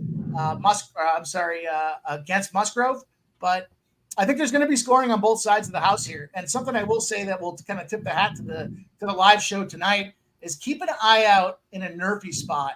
If there's a no-run first inning in San Diego games, then I'm going to pivot and I'll live bet the under, and I'll think about taking the Texas Rangers because the under's been hitting at over a 60% rate when they have a no-run first inning spot for San Diego. Also, they're around a 50-50 spot to win the game outright. So just a couple kind of nuggets to plant in the back of your heads for later on tonight as we're cocktailing and live betting and having a lot of fun is to keep an eye on that spot. But I've got low RBI at plus 200, and I've got the first 5 over 4.5 at minus 105. Sounds good. We'll head back to the chat here. Then we have 2 more games left on the slate. We do not have a line for the Cubs, Cardinals. We do not have a line for the Athletics and the Rockies, unfortunately. But we do have lines for the last 2 games, which are Dodgers, Reds, and Red Sox, Giants. Let's take a look at the chat here. Cubs, Cardinals did not catch that one. We do not have a line for it. That's why. Ayo, pause. What? Oh, it's to the I like it, man. No, okay, I love it. Yeah, the chat is on it today. Yes, KK. Now everybody's saying hi to KK. Nah, just joking. Okay, said the follower. Under 8.5. I swear, every over I'm on, Fernando comes in with the under. It's crazy. Lean Padres, but might go with the Rangers. Fair. I'm on the Padres team total. I think Dunning gets hit. I can definitely see the Padres team total. What is that Padres team total? Because I definitely don't trust the Padres to win this game full game. You can get 4.5 at minus 105. I might have to grab that. That's definitely intriguing. In that spot. Over 8.5. Yes. Okay, go on. Padres over 8 now. The Padres over is an 8 now? No, it's not. Is it? There are some 8s out there. It's moved down a little bit. I was gonna say I'm seeing 8.5 minus 105. I actually beat a line movement on it because I got it at even money last night. And Dunning's just so bad at the spots. Yeah, Rangers Padres over. Yes. LJ on the Texas money line plus 140. 10-2 the last 12 when they have 14 hits the last game. Nice. Okay. All right. I did it. Hamilton first half and the over. I know a lot of people love the Ottawa Red Blacks this week. I actually got in early on this line. I got plus 155 and plus 3.5 with the Hamilton Tiger Cats. Last time I checked, that was a 1.5 and a You plus got 4 110. and 170 on the site. I got 4 and plus 170 on the site. Yeah, and Bo Levi Mitchell is back. I think that's going to definitely help the Hamilton offense, and it's a bad travel spot for the Red Blacks. So I definitely do like Hamilton tonight. Any thoughts on the north of the border football there, or is that like the WNBA? You just haven't looked at it yet, Mike? No, not at this time. I like real sports. That is a real sport. That's some Detroit public school math. There you go. Yes, the Musk has been solid. Yes, taking the Nerfy for both New York games. Fair. Over 8 at Caesars is minus 120. Take the over. Fair enough. Ottawa Red Blacks. What is that? It is a Canadian football team. Yes. What is that? Yeah. We will move on here. 2 games remaining on the slate. I did make a move on this game last night. I think the lines moved a solid 1 cent against me. The LA Dodgers are taking on the Cincinnati Reds. Total 9.5 in this game. The Dodgers minus 225 favorites. Let's take a look at the line history in this one. Line opened up at a 220. It's up to a 222. It was up to a 225 last night. Line opened up at a 9 at minus 125. It's a 9.5 at minus 105. So the lines move towards the over, and the lines move towards the Dodgers in this one here. We have 30% of the tickets and 74% of the cash on the Reds, and the lines move towards the Dodgers. But 70% of the tickets, 83% of the cash is on the run line for the Dodgers. So that kind of all plays itself out there. We have 29% of the tickets and 67% of the cash is on the under. And on my book, it's moved up a half run, which is kind of interesting there, kind of telling me that they're not really afraid of all that under money. For Dodger Stadium, plus 6% runs, plus 15% home runs, plus 4% double triples, minus 3% singles. For the pitching matchup here, we have Bobby Miller and Brandon Williamson. Williamson's been okay. 3.27 ERA, 1.05 whip, 7.77 strikeouts per 9, which is 22%. 4.09 walks per 9, a 200 BABIP, but a 4.1 FIP and a 4.89 SIERA. On the flip side, Bobby Miller, 4.50 ERA, 1.05 whip, 9 strikeouts per 9, which is 24%. 1.23 walks per 9, a 283 BABIP, a 387 FIP, and a 3.65 SIERA. Bullpen advantage goes towards Los Doyers here, 3.07 FIP, 3.97 SIERA, compared to 5.05 FIP and a 4.78 SIERA for the Reds bullpen. Hitting advantage goes towards the Dodgers, 104 WRC plus, which is 14th, compared to 91 for the Reds, which is 18th. I played the Dodgers run line last night at minus 118. I think that they had the pitching advantage in this game, the bullpen advantage. They're at home, and I see the Reds' demise coming here. They've started to fall off a little in the second half. I think that continues here. I've already taken the Dodgers here in this spot. Run line at minus 118 in this one.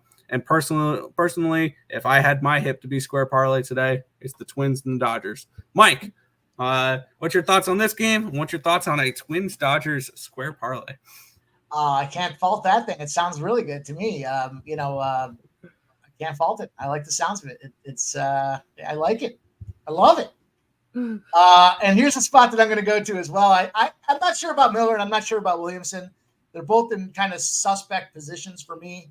I'm not in the minus 240 business, but I do like a yes run first inning, and I double like this thing because there's a certain book out there. I won't shout the name out, but every time they have a better number than anybody else, it's a total blow, and they have the best number on the Nerfy. So I like that Nerfy quite a bit. I've got it at minus 129. So the yes run first inning at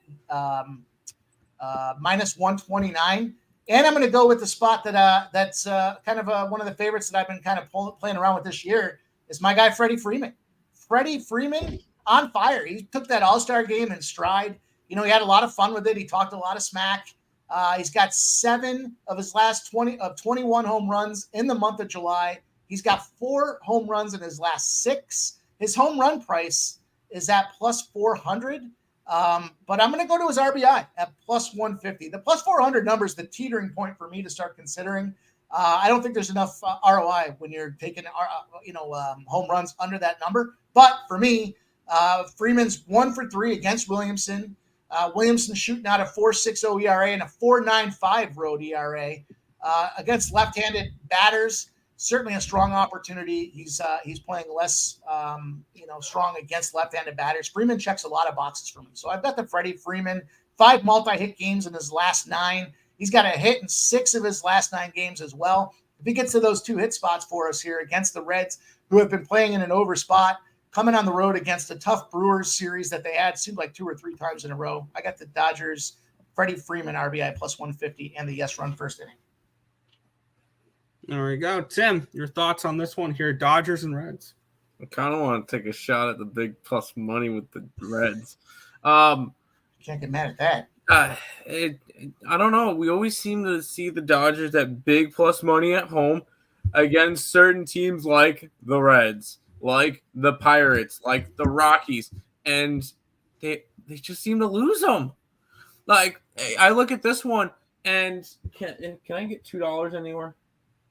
Like, yeah, you can get $2 in some places, and if it's going to be like that the entire series, all you have to do is not get swept, and you're making money. Oh no, sorry, tomorrow is plus 145 for the Reds. But I don't know. I know Williamson and Bobby Miller, the 2 guys I really don't know a lot about, but they're not really pitching all that well. This just seems like a good shot to try to go after some big plus money with the Reds. Am I doing it? No. But it's definitely leaning towards that big plus money. Fair. We'll head back to the chat here. Let's take a look at where we left off. There we go. I like this week's UFC card. I heard a couple breakdowns on it, and I kind of want to take small stabs on big dogs. I was kind of looking at the Black Beast, Derek Lewis, and maybe some Tony Ferguson. But I really don't have an interest in betting the UFC because whenever I do, I lose. So CFL is still going on. I brought finals. I thought finals were weeks ago based on how people spoke about the games when capping. No, we are in week 8, and we're about a little bit less than halfway through the season. Get yourself some Tim Hortons and watch some football, eh? Exactly. Get some Tim Hortons, some Timbits, and some poutine, little maple poutine, syrup, sure. And, Some maple syrup. Yeah, there you go. And milk in a bag. Cubs pitcher still TBD. They should just start Tyone so we get the ex-Yankees match up again. Yeah, with Montgomery and with Tyone. I wanted to back the Cardinals. I did. But with Montgomery on the mound, but there was no line for it. Like the over in the Dodgers game. Fair. Dodgers minus 1.5. I like it. It's the Reds and the Dodgers over the moon. It's Reds and Dodgers over the moon. There you go. Dodger run line is good money. We'll take the over again in Chicago, St. Louis. Worked wonderful last night with the Man of Steel run line. Yep. Reds over 9.5. I like that one. There you go. Mendoza Spirit. There you go. We have Mystics plus 9 in the over, Storm under, and Lynx spread and over. I couldn't get the Lynx game up on the site. It wasn't available. But I do like the Lynx tonight plus those beautiful points. 14.5 against the Liberty on a second leg of a back-to-back. Sign me up. There you go. Love the Dodgers. Yerfie, thanks to Dave. Yeah, Dave loves those Yerfies in the Dodger games. Lex Steele, what's good? Hope you're doing well. Let's get this money today. Yep. LJ, Dodgers first 5 money and full game money line. 10-4 in the first game of a home series. 4-1 at home on Fridays versus the National League. Freeman over 1.5 bases. I hope you're taking a run line and not the money line, because the run line, the money line's minus 220. I hope you're not laying minus 220 juice. I really do. Dodgers to win the first inning plus 195. That's an interesting bet there. A nice little first inning minus a half a run. I'm on the Dodgers -1 first 5. I think they can come out hitting. I could definitely see that as well. Fernando, do you have any soccer? Yeah. Earle De La Cruz, 1+ hit, 12 of those last 13 on the road versus the National League. There you go. Tailing Tariq and Nick. There you go. Dodger run line on that one. Dodgers don't bat in the ninth -200. Part of some degen parlay of no bat ninth inning stuff. Good luck. I like the Ferguson, yeah, but he's been on a losing streak. Yeah. Arrow Sprint or Terrence Crawford. Who you got tomorrow? What is that? Is it boxing? Boxing? Nope. It's a big boxing fight. I could not tell you anything about that. I know nothing about it. Does not go the distance. Spence. I don't know. A couple thoughts I had. Yeah. I'm the third Earle. Nope, Mike M is today. The third Earle is whoever the guest is on the show. That's the way that works. Dodger Blue for Nathan Cerna. Heading into the final game, and I'm actually really interested in this one. I was looking at this one a little bit last night. The Giants are -135 with a total of 7.5 in this game. Let's take a look at the line history in this spot. Line opened up at a 160 for the Giants. It's down to a 134. Line opened up at an 8. It's down to a 7.5. So a line movement towards the under and a big line movement towards the Red Sox in this one here. Let's see if the cash flow represents this type of move where we have, wow, big bets on the Red Sox. 72% of the tickets, 82% of the cash is on the Red Sox. The market's respecting it, though, because it's dropped. 65% of the tickets, 81% of the cash is on the over. And the line has moved towards the under in this game, which is kind of interesting as well. Maybe suggesting we see Crawford pitch well in this game. Going to Ballpark Pal here in San Fran. We get Oracle Park as the worst hitting conditions on the slate, tied with Busch Stadium, -9% projected runs, -30% home runs, 0% doubles, triples, +4% singles. I don't know if you can do this. Can you parlay every single player under half a home run? With those type of numbers on the home runs, that's telling me nothing's getting out of the ballpark tonight. We have Cutter Crawford and Logan Webb. Crawford's been okay. 4.12 ERA, 1.12 WHIP, 8.69 strikeouts per nine, which is 24%, 3.2 walks per nine, a 2.34 BABIP, a 5.22 FIP, and a 4.42 SIERA. On the flip side, we have the Giants with the Webb, 4.66 ERA, 1.17 WHIP, 10.86 strikeouts per nine, which is 30%, 0.93 walks per nine, a 373 BABIP, but a 2.52 FIP and a 2.73 SIERA. Bullpen edge goes towards actually the Red Sox in this one. 3.31 FIP, 3.63 SIERA compared to 3.40 and 3.64. Not a huge difference in this spot here. I really like the Red Sox in this one here. Also, looking at the hitting advantage here, it's a massive one. 50 WRC plus difference, 125 WRC plus, which is number 5 in baseball for the Red Sox, 75, which is 28th for those Giants. We're getting the Red Sox as a dog. The Red Sox are hot lately as well. I'm kind of interested in the Red Sox. This is one of the plays I was looking at last night. I think I'm going to pull the trigger on here. I think I want to double up on the Red Sox, taking them first 5 in full game. You can get them first 5 plus 120, full game plus 123. To close it out, Mike, where are you going on this one? So I don't have a ton of feeling on this game one way or the other. I mean, I guess I like the Red Sox, and I like that line movement on the under. So I don't have a play right now, but something I am looking at is Boston and the under 7.5 parlay is plus 350. Feels just like, we could see both these guys shove. It's a travel spot. So, that's a tough one for me. I would lean to that Red Sox and the under. I do think the Red Sox come out here and get it done. But, I've seen some recent trends that support Logan Webb numbers. Logan Webb's K-prop is at 5.5 juice to the over, while Crawford's is 5.5 seriously juiced to the under. But I would think the Red Sox are now in that spot. AL East teams that come out of a spot against their own conference, they move out west, are in a great win percentage. So I guess I talked myself into that Boston spot. I'm going to go Boston Red Sox. We'll lock that in at the Boston and the under 7.5 at plus 350. I'm just going to take a whack at the plus 350 there. That's a nice little big plus money stab. Tim, your thoughts on the final game of our slate today? Yeah, we're getting plus money on Boston, who's won 7 out of 10. They are looking good against a Giants team that has not looked good. And you look at it, good job, San Fran. You just took 2 games from Oakland. Yeah. Previous to that, they had lost 6 straight games. And I don't really count Oakland as good wins, considering they're minus 250 and 215. So not really super high on those wins. Against a Boston team who's just looked good. They just took both games out of the 2-game series between them and the Braves, and they took 2 out of 3 from the Mets. Previous to that, yeah, they went up against Oakland, won 1 out of 2, and then they took 2 out of 3 from Chicago and 3 out of 3 from Oakland. But I know Oakland, whatever. But Boston's looked good lately, and I'll take Mr. Cutter Crawford today. A little bit of plus money. I got plus 125 for the Red Sox. There we go. We all like the little bit of Boston action there. Little doggy to end the night in this spot.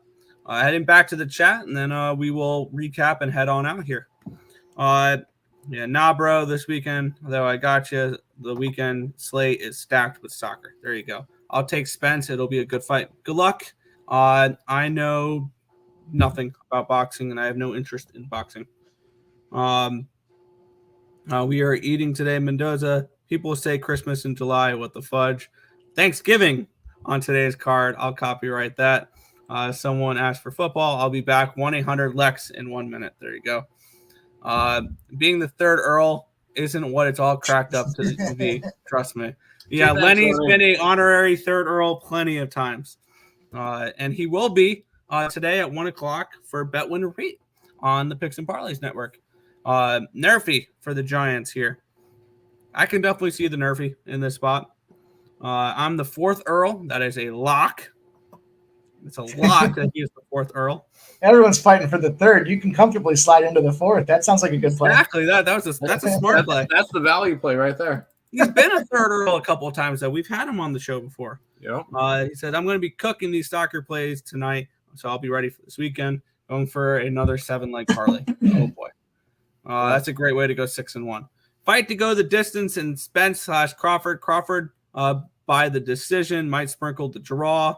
This line movement, crazy. Minus 275 to minus 130. Good luck. Lean under first 5. I would lean that way as well. I've been playing the over in the League Cup soccer games for a while. Just bet the unders in the Women's World Cup. Those have been hitting. For sure, Lex, it's Christmas every day. A little bet. Let's see what you got for football. Tariq on the Red Sox. Mo Harris said, head back to football practice. Good luck, everybody. Good luck, Mo Harris. Only thing I got today is Cincinnati money line versus Chivas. It's probably juiced up. River Plate money line. Betis money line and under 2.5 in the Newells game. Good luck. The Resox money line. There you go. Giants are trash. As bad trash as the Yankees. Fair. Only leans for right now, though. Yeah, there we go. Tim posting out the TikTok. I don't have any team loyalty. Wait, I do primarily. It is the yeah, whatever he's trying to spell there. Probably profitable team. Second is the winning team, but that's not how you spell profitable. So that threw me off. But that is everything for today's slate. We will get into that's all the chat, all the games. Tim, you know what that's time for, right? Yep. Housekeeping. I love the Peter Griffin gif. I like that one. Well, I'll quickly. I put the links all in the chat. TikTok, Instagram, Twitter. I probably should. Well, no, really. People can get to YouTube, but we're live. We have lots of content going out everywhere. All the free pick videos are up on TikTok. All the free pick videos are up on Instagram. I have other plays up on Instagram as well. Twitter has a bunch of stuff over there, so you guys know whenever we post stuff like that. So make sure you guys are following all of those. It's in the pinned tweet. It's also linked in the description down below. That's the only real housekeeping I'm going to do. Check out Ballin' Out tomorrow. That's on the Picks and Parleys YouTube channel. Also, make sure you guys are checking out Bet Win Repeat at 1 o'clock today. Also on the Picks and Parleys YouTube channel. And then check out SeatGeek. Where is it? For your concert tickets and your sporting event ticket needs. ESPN checkout, $20 off your first purchase. Recap time. I'm going to be on the over in the Phillies game. I like Baltimore. I really like Baltimore. It's one of my favorite plays today. I'm leaning Angels. Not sure if I'm betting it yet. I like the over in the Brewers game along with the Brewers. I like the Astros today. San Diego run line and the Bo Sox. And then some WNBA action for anybody. Under in the Seattle game and the over in the Dallas game. And then for the true degenerates, we still got 2 more Counter-Strike games yet to launch. OG Moneyline and NIP to sweep at plus 105. There you go. All right, Mike, let us know, let the chat know where they can find you and what you got going for today and all the good stuff there. Yeah, man. Thanks for having me on, boys. You can find me at PimpSlapPod on Twitter, in and around some of these various networks. I appreciate you guys having me on, and shout out to your chat. They've been fired today. Lots kicking around here. We got a big card out there. Some props, some sides, some totals, some nerfies. I'll just give it rapid fire. I've got Green and Arise RBIs, Detroit first half money line, Pirates full game money line, the nerfy in that Pirates game as well. Baltimore money line, Toronto first 5 under 4.5. I've got Jose Ramirez first RBI and a half a unit on the home run. Atlanta over 10. Austin Riley RBI and a half unit on the home run. Avier under 5.5 Ks. Tampa Bay first half. Sonny Gray to get the win. Texas first half over 4.5. Low RBI. Freeman RBI. Dodgers Yerfy and the Boston under 7.5 parlay at plus 350. So it's a huge card for me today, but let's have some fun, man. Let's get it done. Oh yeah, if you're gonna be an Earle, you gotta pump out that all that volume there. Let's run it. I got the Marlins -1 at -102. I took Pittsburgh, Philadelphia over 8.5. Little triple up spot with the with our friends up north of the border. The Blue Jays first 5 -0.5. The full game -1. The team total over 4.5. Expect them to hit tonight. I'm on the Washington Nationals taking a half a run in the first 5 innings. I'm on the Brewers team total over 4.5, even money, full game over 10. Tampa Bay Rays team total over 4.5 at plus 115, full game over 8.5. I'm on the over 9.5 Kansas City, Minnesota. I also grabbed the Twins first 5 -0.5 and full game -1. I'm on the Padres team total over 4.5, full game over 8.5, and I did grab the first 5 run line with them as well. Do expect the Padres to get the Dane Dunning here. I am on the Dodger run line at -118, and we're finishing off the night with a little bit of Bo Sox here. First 5 plus 120, full game plus 123. But that is that's my full card for the day at the moment. I also grabbed Hamilton tonight as well, but I wouldn't recommend playing them at the price they are now. There you go. Back to chat before we head on out, Nick. Yep. We have there we go. Lex Steele. $4.99 dono. Even losing teams are profitable. My parlays are a testament. Don't mean to go biblical. I'm going Lex. There you go. Huge shout out, Lex Steele, with the $4.99 dono there. Good show. See you guys soon. We will see you in 20 minutes, Lenny. Was too late to research football. Talk with you guys tomorrow, or say totes my goats. There you go. Tim, did you enjoy your day off ESB yesterday? Yes. There you go.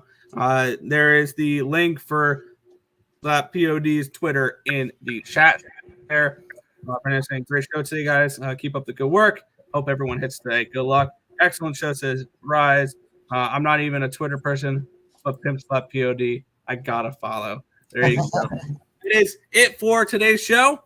Play the outro and let's head on out, Tim. Oh, yeah. We'll see you guys tomorrow. Bye-bye.